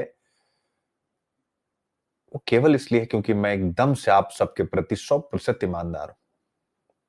हाँ, यही एक बड़ी संख्या में रिजल्ट ना कर पाना, ये मेरी सबसे बड़ी असफलता, उसको मैं आज 9 वर्ष पर स्वीकार करता हूं कि हां, निस्संदेह हर वर्ष रिजल्ट देने के बाद भी मैं असफल अध्यापक हूं, क्योंकि बड़ी संख्या में मैं बच्चों को सफल नहीं करा पा रहा हूं, जबकि मेरे पास बच्चों की ठीक ठीक संख्या। यानी मैं कभी भी बच्चों के ऊपर इसलिए नहीं डालता हूं, क्योंकि अब अगर कोई मुझे सुनते हुए आ रहा है, आईक्यू आईबी सुनते, तो उसको तो यार पता ही होगा कि ये आदमी अच्छा पढ़ा रहा है और उसको पढ़ करके आ रहा है, तो इसका मतलब ये बच्चा भी अच्छा ही होगा। तो हाँ, मैं स्वीकार करता हूं, पूरे खुल के स्वीकार करता हूं कि मैं असफल हूं, निसंदेह असफल हूं, लेकिन मैं असफल रहना नहीं चाहता हूं, ये भी उतनी शिद्दत से कहता हूं। मैं असफल हूं लेकिन असफल रहना नहीं चाहता हूं, इतनी शिद्दत से कहता हूं। शायद 2025 वह वर्ष है जहां मैं अपने ऊपर लगे इस असफलता के निशान को मिटा सकता हूं। ये मैं स्वीकार करता हूं, इसमें कहीं से कोई डाउट नहीं कि अगर मुझ में हुनर है तो रिजल्ट और होना चाहिए, एक दो रिजल्ट से काम नहीं चलेगा।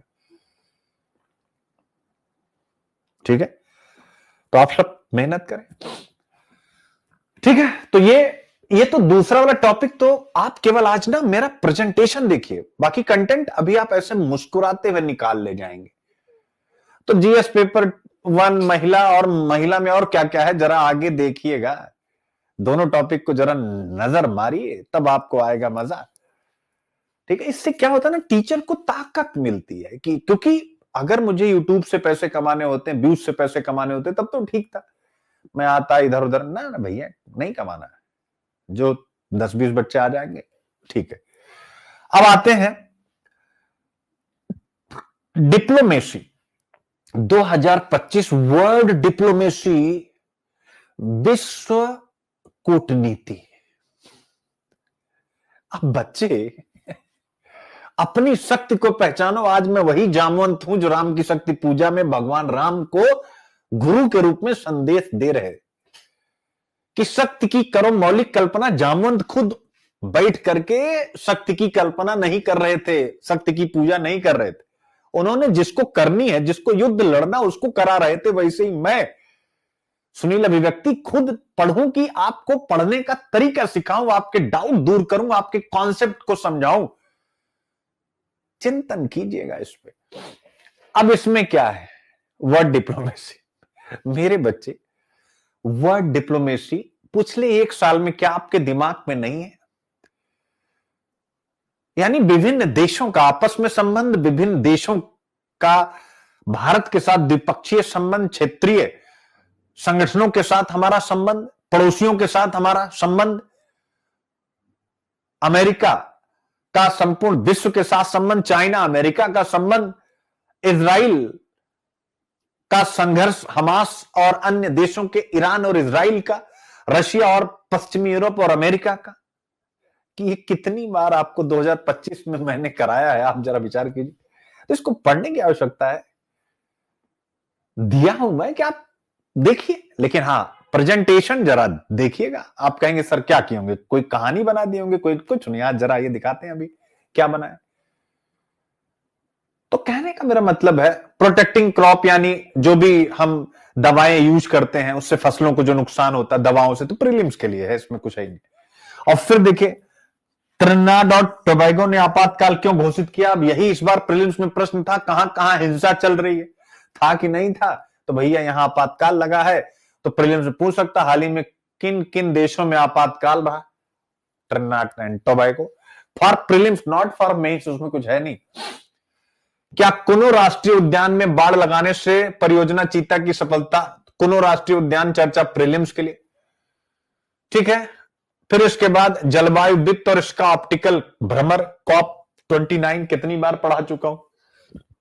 पूर्वोत्तर में 100% हिंसा में 77% मणिपुर, सब प्रीलिम्स के लिए, नथिंग एल्स। मणिपुर पे भी मैंने कल भी जिक्र किया था, आपको पता ही पता। तो भारतीय न्यायपालिका में असहमति की प्रकृति आप देख सकते हैं। पहला टॉपिक एक बार देखिएगा, प्रेजेंटेशन, बाकी बहुत सरल है, केवल आप प्रेजेंटेशन पे निगाह डालिएगा। टॉपिक ऑफ डिस्कशन क्या है, यानी यह विश्लेषण भारतीय न्यायपालिका में असहमति की प्रकृति, यानी डिसेंट का नेचर क्या है मेरे प्यारे बच्चों। असहमति की प्रकृति की पड़ताल करता है, इसकी तुलना अमेरिकी प्रणाली से करता है। अब जैसे ही, यानी अमेरिका में न्यायपालिका में असहमति, वही 3-1 3-2 आपको समझ में आ गया होगा। और राजनीतिक और सामाजिक से लेकर विशुद्ध रूप से बौद्धिक तक इसकी विविध प्रेरणाओं पर, यानी जो असहमति होती है उससे देश को क्या मिलता है इस पर प्रकाश डालता है। जैसे मान लीजिए कि कोई केस है, उस केस में 3 लोगों ने कहा कि एक्स विचार को ही आगे बढ़ाना है, 2 लोगों ने कहा नहीं हमारे हिसाब से वाई विचार। तो एक्स विचार चूंकि 3 लोगों ने कहा तो 5 लोगों की पीठ थी, तो वह विचार आगे बढ़ गया। लेकिन जो 2 लोगों ने कहा, उन्होंने देश के सामने उन 3 विचारों पर एक पुनर्विचार करने का विकल्प दिया। तो स्वाभाविक इस प्रकार के जो अलग विचार आते हैं वो लोकतंत्र के लिए अमूल्य होते हैं, क्योंकि वो लोकतंत्र में अपने ढंग से कई निशानियां दे जाते हैं कई केसेस में। और इनफैक्ट मुझे तो लगता है कि लगभग सभी केसेस में ऐसा होता है, कोई न कोई डिसेंट रहता है। प्रकृति उसी डिसेंट की प्रकृति पर बातचीत हुई है, तो टॉपिक में कुछ है नहीं, आप सबको अच्छे से पता। अब जरा देखिए आज से एक नया, अभी तक आप देख रहे थे कि सिलेबस पहले मैं लगा देता था, ठीक है। अब मैंने सिलेबस ना लगा करके, यानी इस टॉपिक को ही सिलेबस बना दिया। पॉइंट को लिख लीजिएगा, इस टॉपिक को ही सिलेबस बना दिया। जरा देखिएगा कैसे, आगे इंग्लिश में भी लिखा हुआ, अभी पहले आप देखिएगा। और ये क्यों लगा है पहले मैं बता देता हूं, कि जिससे टॉपिक आप डिस्कशन के बाद ही हर एक बच्चे को पता लग जाए कि यार इसकी उपयोगिता क्या। आप लोग कहते हैं नोट्स बनाने में दिक्कत होती है, कहते तो ना, बहुत से बच्चे हैं अभी ये कहेंगे गुरुजी अब आपसे प्यार हो रहा है मुझे, हैं नोट्स बनाने में दिक्कत। लो भैया खत्म कर दिया दिक्कत वो भी। अब स्क्रीनशॉट इकट्ठा करिए, क्रॉप करिए और सबकी एक फाइल बना लीजिए। अब आपको नोट्स बनाने की समस्या यहीं पर चिपका दिया। यानी जो पहले IQ IP करके बताता था इसमें आएगा उसमें आएगा। तो प्रारंभिक परीक्षा, न्यायिक असहमति आपके सामने है ये। फिर भाई क्या है आपसे पूछ सकता ना, न्यायिक असहमति से क्या तात्पर्य, ABCD। आर्टिकल 21 का जिक्र है, जीवन और स्वतंत्रता का अधिकार। आर्टिकल 359 आपातकाल के दौरान मौलिक अधिकारों का निलंबन। और ADM जबलपुर 1, सायरा बानो 2 जैसे ऐतिहासिक मामले आपसे प्रश्न के रूप में पूछे जा सकते हैं जो अंदर दिए गए। मुख्य परीक्षा GS पेपर 2, शासन संविधान राजनीति न्यायपालिका, सिलेबस का पार्ट आप देख सकते हैं। न्यायपालिका की संरचना आपको अच्छे से पता है, ठीक है। और सहमति और असहमति के नैतिक पहलू, इस पर भी बात हुई। इंटरव्यू, न्यायिक स्वतंत्रता, असहमति और लोकतंत्र के लिए इसके निहितार्थों पर विश्लेषणात्मक और राय आधारित चर्चा, यानी साक्षात्कार में आपसे न्यायिक असहमति, अगर आपका PSIR ऑप्शनल है तो आपसे अवश्य पूछ सकता है। तो ये आपके लिए सबसे पहले यानी नए साल पर ये यहीं पर डाल दिया गया, केवल इसलिए कि आप इसका कलेक्शन कर लीजिए, ठीक है। अब इसके बाद आता है स्वाभाविक रूप से कि यह UPSC में कहां जाएगा, ठीक है। तो UPSC में कहां जाएगा, तो UPSC में अब मैं लिख दिया करूंगा, ये मैंने अपने ढंग से प्लान किया है। अब लिखा हुआ सिलेबस UPSC का में भी नहीं रहेगा। उसके पीछे रीजन है कि जब मैं लिखूंगा तो आप चूंकि बहुत बार हो चुका होता है और भारी भरकम सिलेबस में जाने की बजाय मैं केवल अब जैसे उसमें लिखा हो कार्यपालिका एवं न्यायपालिका की संरचना, संगठन, कार्य और उनके कारण उत्पन्न होने वाले विषय, तेरी इतना लंबा हो गया जिसमें कार्यपालिका हमें नहीं चाहिए इस टॉपिक में। तो ऑब्वियस है इसमें मैं लिख दिया करूंगा बेटे GS पेपर 2 न्यायपालिका जुडिशरी, फंक्शन ऑफ जुडिशरी, न्यायपालिका की संरचना, कार्य, ठीक है ना, और उसके कारण जो भी उत्पन्न होने वाले विषय GS पेपर 2 यानी पॉलिटी, ठीक है। ये आप यहां से देख सकते हैं। फिर इसी पॉलिटी का है भारतीय संवैधानिक योजना की, यानी इंडियन कॉन्स्टिट्यूशन के जो व्यवस्था उसकी अन्य देशों के कॉन्स्टिट्यूशन से कंपेयर। तो भारतीय संवैधानिक योजना की अन्य देशों की संवैधानिक योजना से तुलना लिखने की जरूरत नहीं, चूंकि मेरी जबान पे है, वही चीज लिखा भी है, वही चीज मेरी जबान पे। मैंने कहा यार ऐसा करते हैं, जो मेरी जबान पे चढ़ा हुआ है उसको मैं खुद बोलता हूं, और जो इतनी जल्दी, चूंकि सुबह ही अखबार आया है, शाम को पढ़ाने जा रहा हूं, वो इतनी जल्दी जबान पर चढ़ेगा नहीं, तो उसको लिख देता हूं, क्योंकि मुझे सब रटा हुआ। इसी बहाने नए साल में आपको एक चैलेंज दे रहा हूं कि जब ये व्यक्ति आपसे डबल उम्र का, ऑलमोस्ट इतनी तेज मेमोरी रख सकता है तो आप क्यों नहीं, चलो हराओ मुझको। समझ में आया कि नहीं है? तो आज से इस प्रकार से आपके लिए टॉपिक रखने का फैसला लिया है। मॉडल क्वेश्चन आपके सामने देख सकते हैं। भारतीय लोकतंत्र को सशक्त बनाने में न्यायिक असहमति की भूमिका पर चर्चा करें। उपयुक्त उदाहरणों के साथ अपने उत्तर को स्पष्ट करें। 250 शब्द। Discuss the role of judicial dissent in strengthening democracy in India. Highlight की examples to justify your answer. तो लोकतंत्र को सशक्त बनाने में न्यायिक असहमति, न्यायिक असहमति मतलब कि किसी भी बेंच में जो मामला चल रहा है उसमें से अल्पमत का जो विचार है, अल्पमत का जो विचार है, यानी जो अकेला है या दो है, उनके विचारों का महत्व। अब अगर कोई अल्पमत में है और वह अपना एक विचार रखता है, उस विचार से एक नया दर्शन मिलता है लोकतंत्र को, तो स्वाभाविक है ये भारतीय लोकतंत्र को सशक्त बनाने का एक आधार है कि नहीं। यही लिखना है आपको, अलग से इसका कोई आंसर होता नहीं। हालांकि मॉडल आंसर रेडी है। उपयुक्त उदाहरणों के साथ जितने केस लिखे चिपका दीजिए, case number 1, case number 2, case number 3। अब सच सच आप बताना, मैं हट रहा हूं, मैंने कुछ पढ़ाया नहीं अभी, लेकिन क्या इस टॉपिक को कि भारतीय लोकतंत्र को भारतीय लोकतंत्र को सशक्त बनाने में असहमति की भूमिका, अब आप लिखेंगे, जितना मैंने बोला इतना तो आप 100% लिख लेंगे। असहमति क्या है? अल्पमत का विचार है जो हमें विकल्प प्रदान करता है कि एक विचार यह भी हो सकता है, और वह एक विचार आगे चल करके किसी न किसी केस में पुनः सुप्रीम कोर्ट के द्वारा सम्मानित किया जाता है। तो ऐसे में लोकतंत्र सशक्त होता है, और भारतीय लोकतंत्र को सशक्त बनाने में न्यायिक असहमति की यही भूमिका सराहनीय मानी जाती है।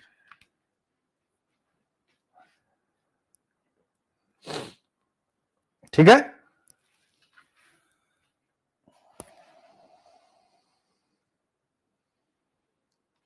चलिए। तो बेटा ये हो गया। अब वही न्यायिक असहमति को समझना। असहमति एक कार्यशील लोकतंत्र का एक महत्वपूर्ण पहलू मैंने आपको बताया, जो न्यायपालिका के भीतर, नॉट बाहर, यानी 3-2 विविध दृष्टिकोणों को दर्शाता है। एक ही विषय पर दो विचार। यह कानूनों और संवैधानिक प्रावधानों की व्याख्या में अंतर को प्रदर्शित करता है। यानी जैसे कोई कानून है, उस पर 3 लोग एक पक्ष, 2 लोग एक पक्ष, 4 लोग एक पक्ष, 1 लोग एक पक्ष।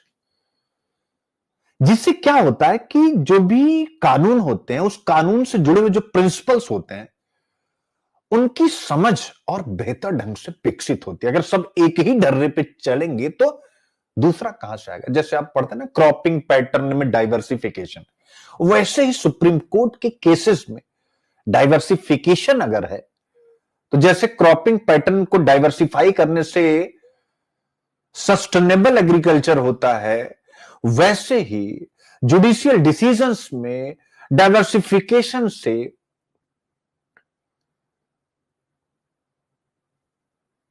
जुडिशियल प्रोसेस सस्टेनेबल होती है, धारणीय होती। क्यों? क्योंकि वह अगली पीढ़ी के लिए एक संदेश छोड़ जाती है। यानी जो आगे के न्यायाधीश हैं, जब ऐसा मिलता जुलता कोई केस डिस्कस करेंगे तो इस असहमति को भी ध्यान में रखेंगे, और इस असहमति के पीछे दिए गए तर्क को भी ध्यान में रखेंगे।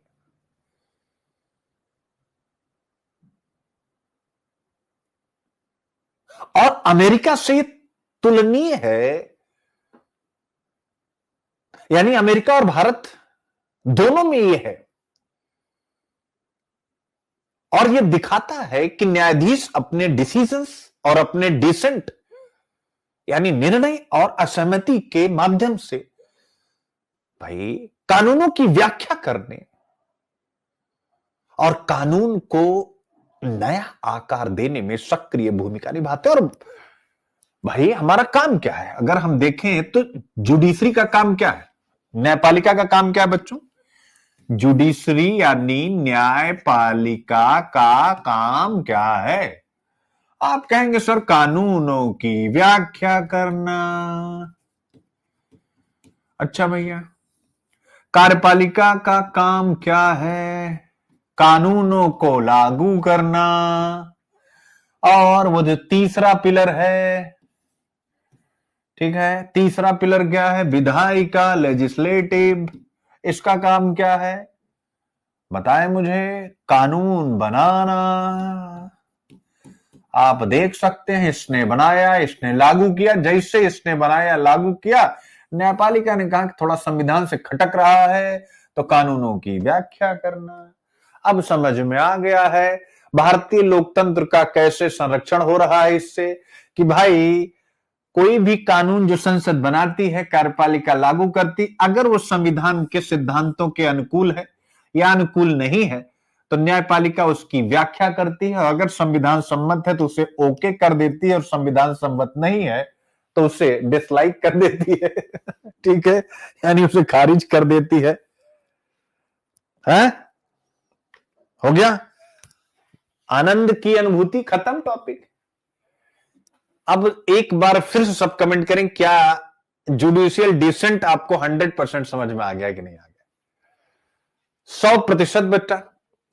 अमेरिकी न्यायपालिका, मेरे प्यारे बच्चों, ठीक है, यहां पर थोड़ा सा भारत और अमेरिका का अलग है, क्योंकि अमेरिकी न्यायपालिका में न्यायाधीशों की नियुक्ति राष्ट्रपति करते हैं। ये थोड़ा सा तो ऑब्वियस है, राष्ट्रपति कर रहे हैं तो राष्ट्रपति पॉलिटिकल व्यक्ति हैं और सुप्रीम लीडर है, वहां उनको किसी की जरूरत नहीं है। एक बार चुन लिए गए तो 5 साल के लिए वो फिर एकदम से तानाशाह हो गए।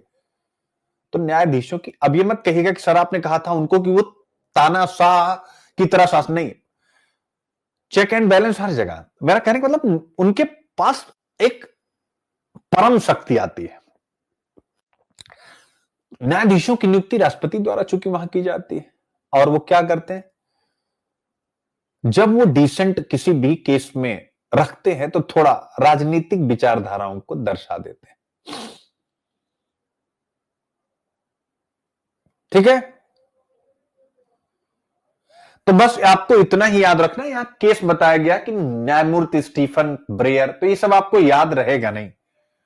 ठीक है, अब इनको बताया गया कि इनको डेमोक्रेट ने नियुक्त किया, तो उन्होंने डेमोक्रेट के पक्ष में फैसला दिया। ये केस वेस मत याद रखिएगा कि गर्भपात के पक्ष विपक्ष, कोई मतलब नहीं। तो आप बस इतना बताएंगे कि डेमोक्रेट या रिपब्लिकन।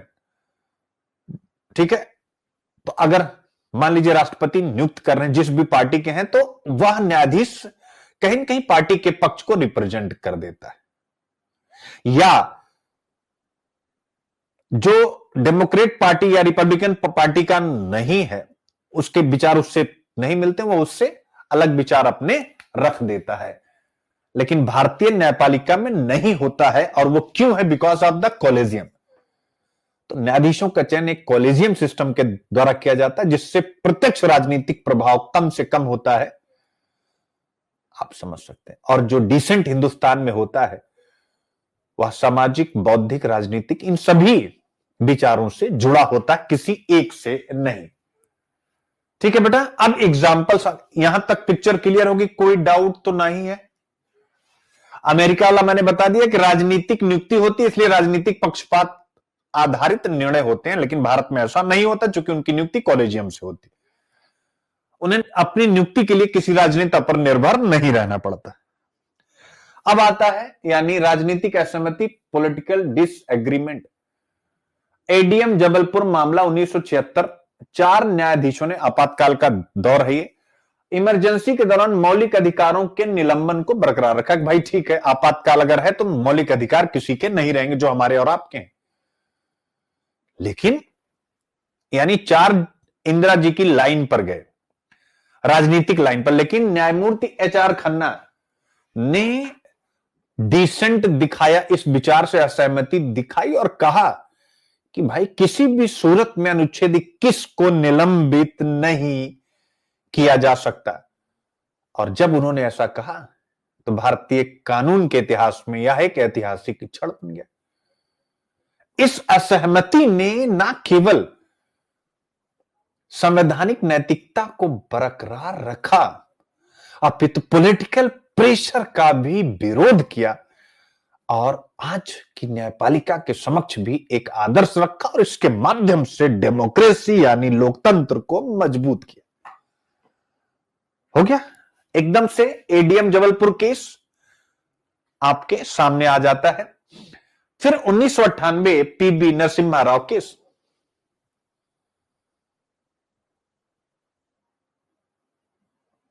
ठीक है।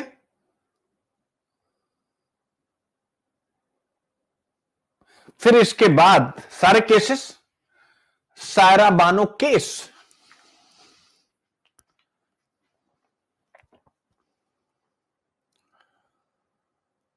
ठीक है। फिर इसके बाद लालता प्रसाद वैश्य केस। तो आपको बस ये कुछ केसेस याद रख लेने, इसके अंदर मत घुसिएगा। केवल पहला केस मैंने आपको बता दिया है। इन सब केसेस को केवल आप एक जर्नी मानिएगा। पूछिए क्यों? क्योंकि प्रीलिम्स में आएंगे नहीं, क्योंकि हमें देखो हर एक चीज खानी नहीं है। ये प्रीलिम्स में आएंगे नहीं, मेंस में 250 शब्द में लिखना है। आप आसानी के साथ जितना मैंने बता दिया उसी से लिख जाएंगे। इन सब का केवल आपको नाम याद रखना है, ठीक है? क्लियर है?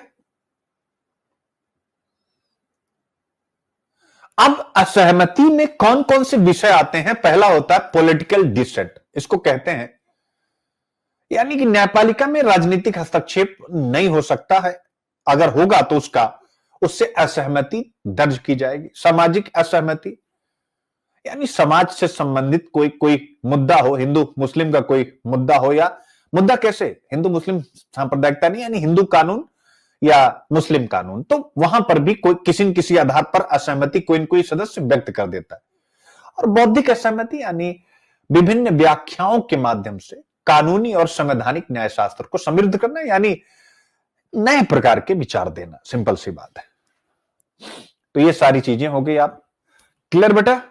ये आप देख लीजिएगा। और इससे हमारा शासन मजबूत होता है, इसलिए हमें इसको बनाए रखना चाहिए, क्योंकि यह अमेरिकी प्रणाली से बेहतर है, ठीक है?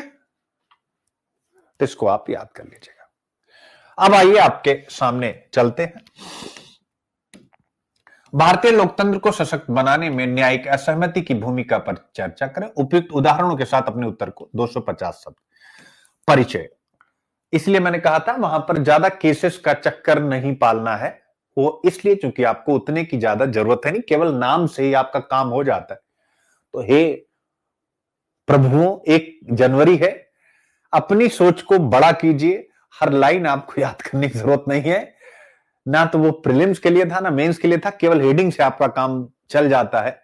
एग्जामिनर को पता लग जाता है कि इसने पढ़ा होगा, और उसने भी अपने टाइम पे ऐसा ही किया होगा। इसलिए बहुत ज्यादा घुस के यूपीएससी आप निकाल नहीं पाएंगे। घुस के पढ़ेंगे तो केवल आप कंफ्यूज होंगे। गेम बनाइए, स्ट्रेटेजाइज कीजिए अपनी प्रीलिम्स की स्ट्रेटजी को, जैसा मैंने आप सबके लिए किया हुआ है कि जब 2 विषय पढ़ के ही हम प्रीलिम्स निकाल सकते हैं, तो पहले 2 को चबा खा पचा जाइए, उसके बाद फिर तीसरे पे आइए। किसने कहा है कि सिलेबस कंप्लीट नहीं करना? क्योंकि बगैर कंप्लीट किए तो आप कॉन्फिडेंस में जा ही नहीं पाएंगे। लेकिन सबसे पहले चबाने की आदत डाली, बार बार रिवीजन। 2 सब्जेक्ट जेब में आ गया, आप तीसरे पे चलिए, 2 लगातार रिवाइज चलते चले। और 2 ही सब्जेक्ट हैं, इकोनॉमिक्स और एनवायरमेंट, जो आपके नहीं। और पॉलिटी को तो मैं सब्जेक्ट मानता नहीं हूं। पॉलिटी मतलब सबका, किसी का गलत ही नहीं होता, इसलिए पॉलिटी को मैंने बाहर किया कि ये मानते हो कि आपका भी रेडी होगा। तो 3 सब्जेक्ट आपके तैयार हो गए, कहानी पलट दी आप।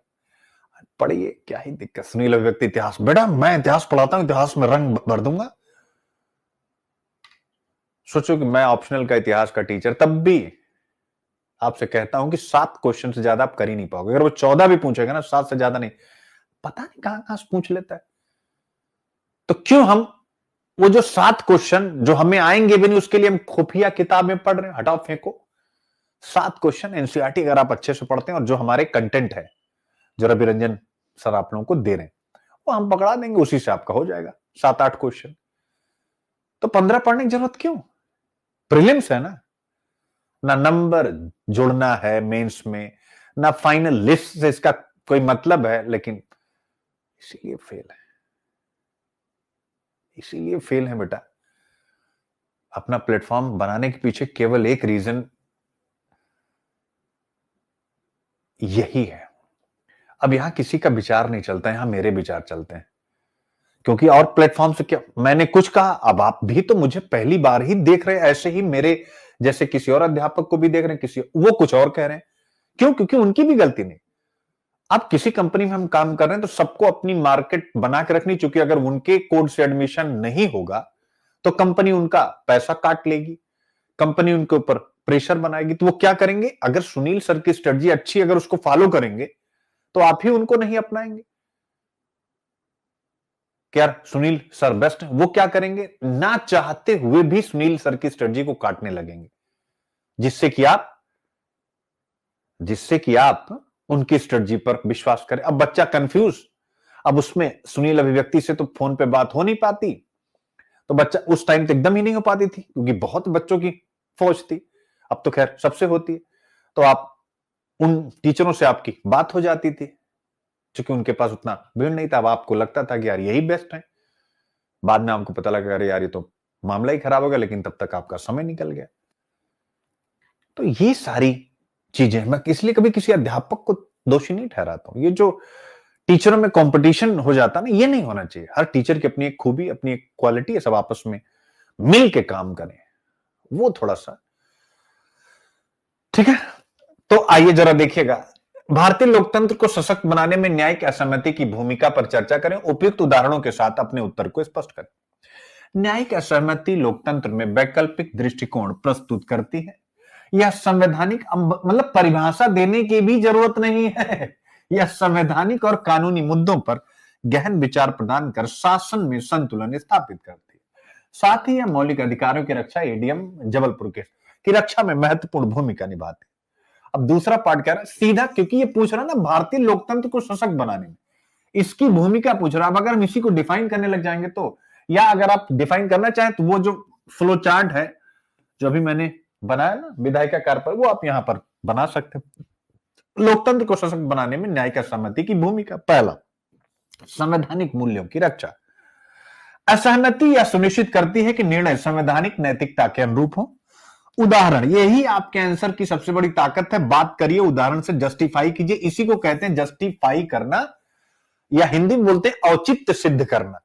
तो जस्टिफाई का मतलब क्या हो गया? भैया आपको तर्क या उदाहरण या डेटा के द्वारा अपनी बात को जस्टिफाई कर देना।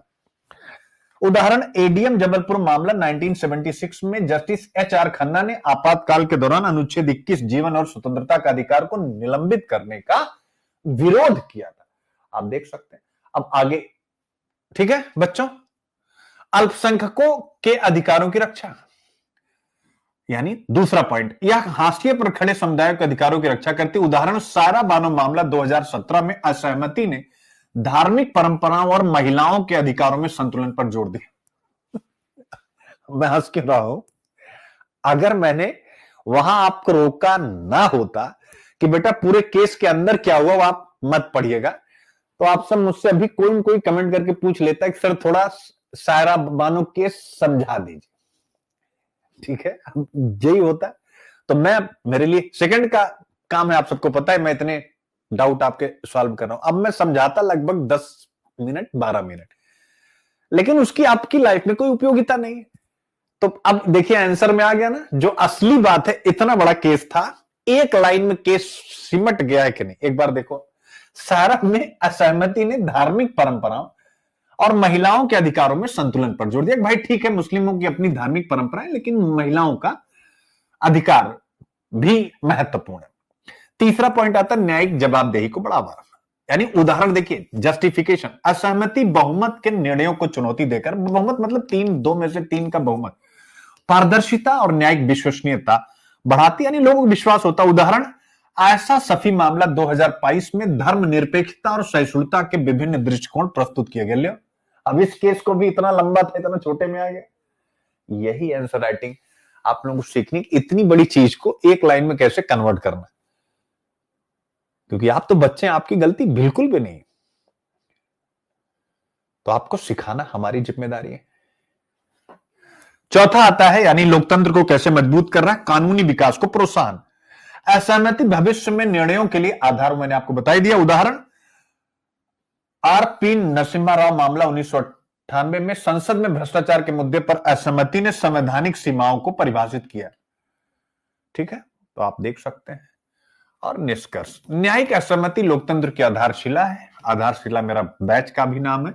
यह जवाबदेही, समावेशिता और कानूनी विकास को प्रोत्साहन देकर न्यायपालिका को मजबूत बनाती है। असहमति संविधान के रक्षक के रूप में न्यायपालिका की भूमिका को और प्रभावी बनाती है। सेम इंग्लिश में आप देख सकते हैं, वही क्वेश्चन पूरा इंट्रोडक्शन। पहला, role of the judicial dissent in strengthening democracy. Same वही सारी चीजें मेरे प्यारे बच्चों, तो आप इसको कर लेंगे। अब आप कह रहे होंगे सर टॉपिक खत्म हो गया, तो आप रोज कराते हैं। अब आइए, अभी तक क्या होता था कि पीवाईक्यूज, विजनरी डिसीजन, वही स्वीकारोक्ति का साहस, सुधार करने की निष्ठा, इस वाले पार्ट पर बोलिएगा, मजा आया कि नहीं। अभी और भी ऐसे चमत्कार हो रहे हैं, टेंशन मत। तो टॉपिक तो हो गया मेंस का, जीएस का। अब आइए देखिए ए से। अब आज से, क्योंकि मैं बिहार यूपी दोनों पढ़ाने लगा हूं, अभी तक नहीं पढ़ाता था, इसलिए ऐसा नहीं, पीछे की स्ट्रेटजी कमजोर थी, क्योंकि अभी तक मैं बिहार यूपी या कोई भी स्टेट में हाथ नहीं लगाया था। लेकिन 2025 आप सबको पता है, 24 भी मैं करा रहा हूं, लेकिन 25 तो मैंने बेसिक फाउंडेशन से ही काम करना स्टार्ट किया। तो इसलिए 25 को चूंकि मैंने टारगेट बनाया है निबंध को बहुत अच्छे से कराने का, तो अब हर एक टॉपिक में आपको, आज से हर एक टॉपिक में इसी प्रकार से हर एक टॉपिक निबंध में कैसे आएगा, अलग ढंग से न्यायिक असहमति विभिन्न निबंधों में संयोजन, यानी जुडिशियल डिसेंट किन किन निबंधों में आ सकता है, पुराना वाला तो छोड़ दो। ठीक है, अब नए ढंग से क्या पूछा जाएगा उसमें आएगा। अब जरा पढ़िए आप। भारतीय न्यायपालिका में असहमति जैसे विषय को विभिन्न प्रकार के निबंधों में आसानी से जोड़ा जा सकता है, यानी IQIP किया जा सकता है। विशेष रूप से कहां, जहां लोकतंत्र, न्यायपालिका, संवैधानिक मूल्यों या मानवाधिकारों से संबंधित चर्चा होती है। अब आप देख सकते हैं 4 जगह आप जोड़ सकते हैं। आप कहेंगे अच्छा सर ये तो भाषण हो गया, हम कहेंगे नहीं बेटा, प्रैक्टिकल भी है। ठीक है, आइए जरा देखते हैं अब उदाहरण भी लोकतंत्र और न्यायपालिका पर। ठीक है, लोकतंत्र में न्यायपालिका की भूमिका। अब आप देख सकते हैं भारतीय लोकतंत्र में स्वतंत्र न्यायपालिका का महत्व। अब ये 2 टॉपिक हो गए। अब इसमें कैसे जोड़ा जा सकता है, तो आप बताएंगे। लोकतंत्र में न्यायपालिका की भूमिका, ये आईएएस पूछ भी चुका है, आपको अच्छे से पता है, लेकिन ये नया प्रश्न है, तो इसको कैसे जोड़ेंगे। आप लिखेंगे कि न्यायिक असहमति लोकतंत्र के लिए आवश्यक है। उदाहरण, एडीएम जबलपुर 1976 मामले में जस्टिस HR खन्ना की असहमति लोकतांत्रिक मूल्यों की रक्षा का प्रतीक। तर्क, अब देखिए, असहमति लोकतंत्र में अल्पसंख्यकों और संवैधानिक अधिकारों की रक्षा करती है। आप देख सकते हैं, तो लोकतंत्र में न्यायपालिका की भूमिका, भारतीय लोकतंत्र में स्वतंत्र, दोनों के लिए ये हूबहू पॉइंट जाएंगे मेरे प्यारे बच्चों। जाएंगे कि नहीं जाएंगे, एक बार बताओ। फिर आता है दूसरा, मानवाधिकार और कानून पर अगर कोई निबंध पूछे तो कैसे, जरा देखिएगा। उदाहरण के लिए क्या निबंध हो सकता है, मानवाधिकार और भारतीय संविधान, या न्यायिक सक्रियता और मानवाधिकारों की रक्षा, दोनों में। तो कैसे जोड़ा जा सकता है। न्यायिक असहमति को मानवाधिकारों की रक्षा के लिए महत्वपूर्ण बताया जा सकता है। उदाहरण, सारा बानो 2017 में 3 तलाक को असंवैधानिक घोषित करना एक उदाहरण हो सकता है। चर्चा, न्यायिक असहमति कमजोर और वंचित वर्गों के अधिकारों की रक्षा में सहायक होती है, ऐसा आप चर्चा करेंगे अपने निबंध में। आप देख सकते हैं। ठीक है बच्चों, फिर आता है तीसरा, यानी अगर मान लीजिए संवैधानिक नैतिकता और कानून पर निबंध आ जाए, जैसे उदाहरण विषय संवैधानिक नैतिकता का महत्व, न्यायपालिका और संवैधानिक मूल्यों की रक्षा। अभी तक कितने निबंध हो गए, 1 2 3 4 5 6। ये एक टॉपिक में नहीं है, हंस इसीलिए रहा हूं क्योंकि सभी टॉपिक में है। अब आप सोचिए कि नए साल पर यह तोहफा कैसा लगा। तो समय ज्यादा लगेगा तो हमको और आपको मैनेज करना पड़ेगा। अब एक टॉपिक विस्तार से बता दिया, 2 टॉपिक विस्तार से बता दिया, बाकी आप मेहनत करेंगे। डाउट होगा क्लास में, आइए पूछिए, बताइए नए साल का ये गिफ्ट कैसा लग रहा है। क्योंकि अभी तक क्या हो रहा था कि हम पीवाईक्यूज या निबंध इसमें चला जाएगा, इसमें चला जाएगा, अब नहीं। नए टॉपिक जिसमें पीवाईक्यूज अपने आप शामिल है। और पीवाईक्यूज तो मेरी जबान पे हो तो आते ही रहेंगे, क्यों बच्चों?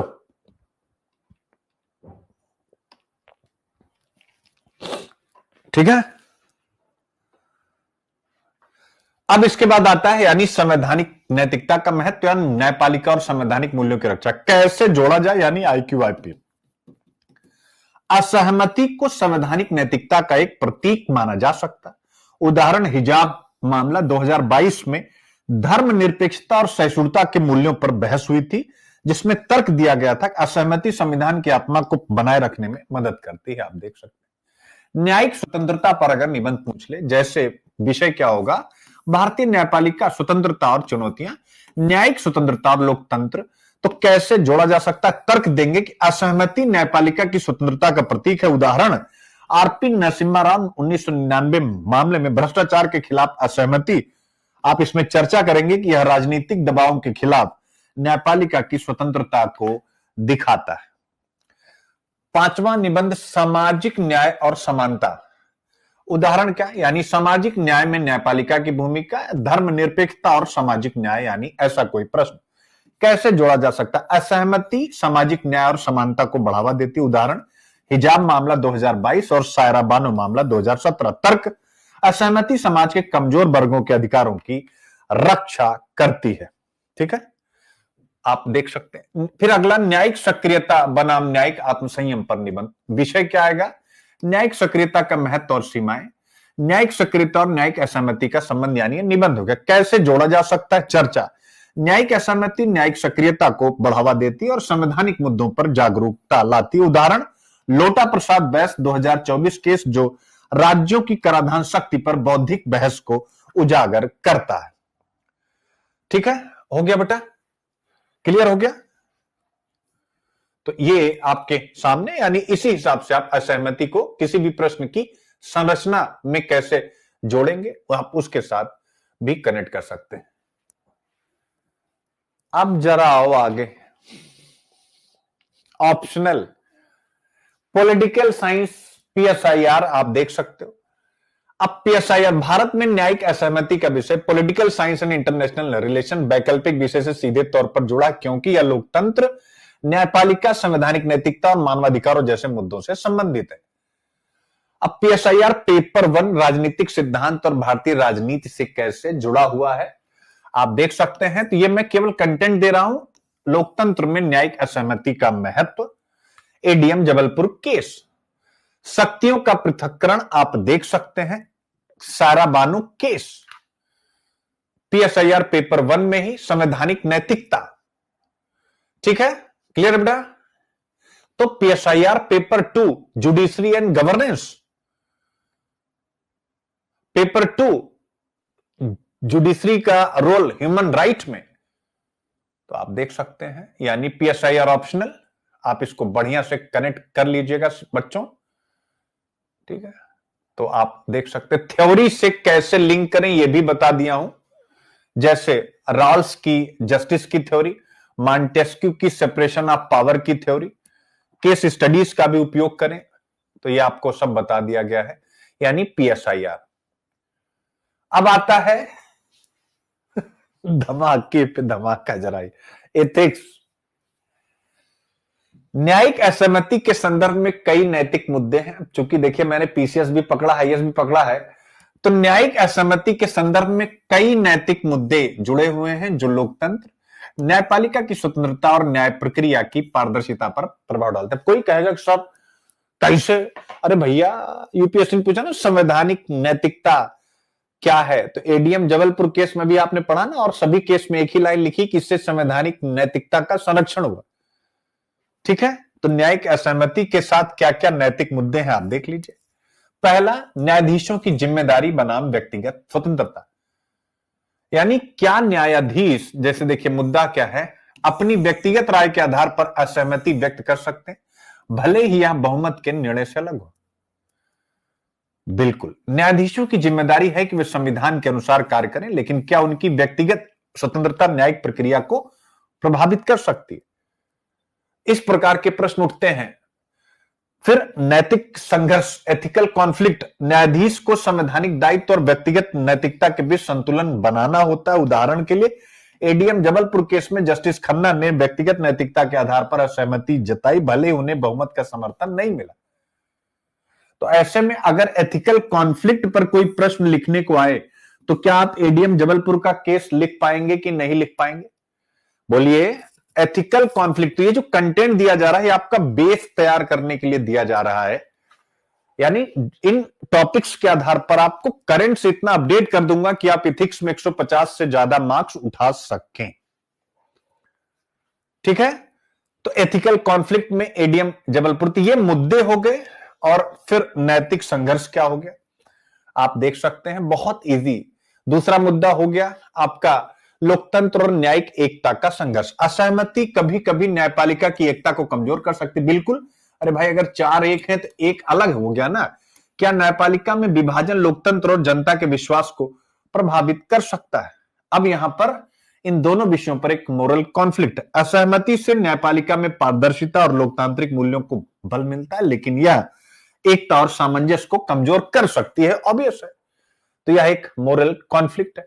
न्यायपालिका की विश्वसनीयता बनाम वैचारिक असहमति, मुद्दा क्या है? यदि न्यायिक असहमति बार बार होती है तो क्या इससे न्यायपालिका की विश्वसनीयता प्रभावित हो सकती है? आप देख सकते हैं राजनीतिक या वैचारिक झुकाव के कारण असहमति होने पर न्यायपालिका की निष्पक्षता पर सवाल उठ सकते हैं।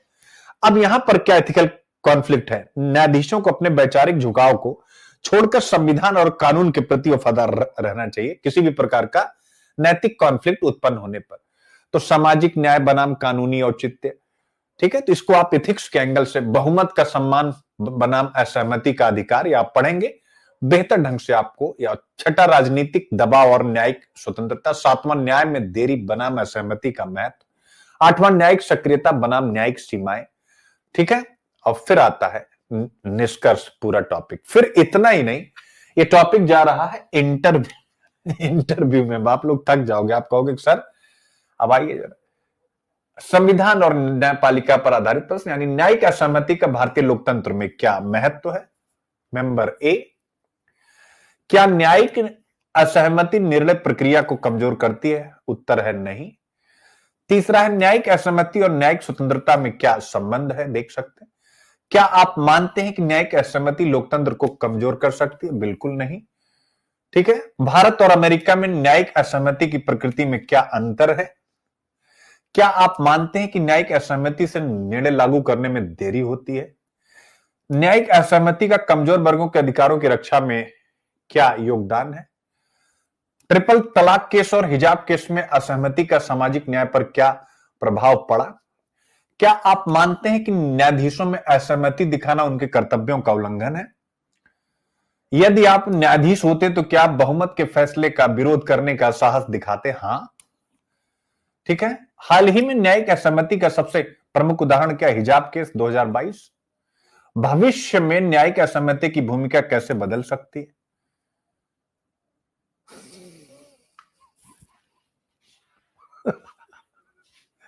मुझे भी हंसी आ रही है, आप लोग भी कहोगे, आप लोग थक जाओगे।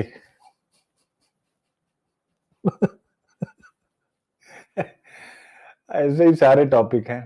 ठीक है। अब प्रीलिम्स का पूरा फंडा आ गया। ठीक है। प्रीलिम्स में इसमें क्या टर्म है? न्यायिक असहमति, भारत में कॉलेजियम, एडीएम जबलपुर, पीबी, यानी सारे केसेस। ठीक है। की टर्म यानी जो भी आए हुए हैं, अब आप 2019 में देख सकते हैं सर्वोच्च न्यायालय न्यायपालिका के डिसीजन पर आपसे फैसले, मतलब आपसे प्रश्न पूछे जाते हैं। पहला प्रश्न भारत और संयुक्त राज्य अमेरिका का कंपेयर, यानी न्यायिक असहमति का। दूसरा न्यायिक असहमति पर इंडिपेंडेंट प्रश्न। फिर 7वीं अनुसूची पर प्रश्न। ठीक है। तो ये आपके लिए पूरा का पूरा कंटेंट है। बाकी यूपीएससी की तैयारी जो भी एस्पिरेंट्स करना चाहते हैं नए वर्ष में, आधारशिला बैच, ये फाउंडेशन बैच है, यानी एक तो प्रीलिम्स का ये फाउंडेशन बैच है जिसमें 2026-27 के बच्चों को 3 पार्ट में तैयारी होगी। यानी पहला होगा फाउंडेशन जो एनसीईआरटी आधारित होगा, दूसरा होगा स्किल जिसमें पूरा GS paper 1 2 3 4 unit by unit कराई जाएगी विद आंसर राइटिंग के साथ, और तीसरा होगा मास्टरी जिसमें हम प्रीलिम्स पर पूरा फोकस करेंगे। हमेशा याद रखेंगे हमारे यहाँ प्रीलिम्स और मेंस की क्लासेस बिल्कुल अलग होती हैं, क्योंकि दोनों की अप्रोच अलग है, इसलिए हम दोनों का घालमेल नहीं करते। इसलिए ये बैच आपके लिए जबरदस्त है, जीएस फाउंडेशन। इन नंबरों पर कॉल करके आप सारी जानकारी ले सकते हैं। बिल्कुल फ्रेश बैच 6 जनवरी से स्टार्ट होने जा रहा है। इसके साथ हिंदी ऑप्शनल बिल्कुल ब्रांड न्यू बैच 2.5 आखर प्रेम का, और सब में हैप्पी न्यू ईयर ऑफर यानी 50% ऑफ चल रहा है। इसी प्रकार से हिस्ट्री का प्रबोधन बैच 10 तारीख से शुरू होने जा रहा है। और अगर आप यानी ऑप्शनल और जीएस दोनों लेना चाहते हैं तो आप इसके साथ जुड़ जाएं। जिन बच्चों ने अभी तक ऑप्शनल डिसाइड नहीं किया है, याद रखें उनके लिए साफ है कि आप इन्हीं दोनों ऑप्शनल में कुछ भी जाइए, इसके अलावा आप सोचिएगा नहीं अगर आपका मीडियम हिंदी है।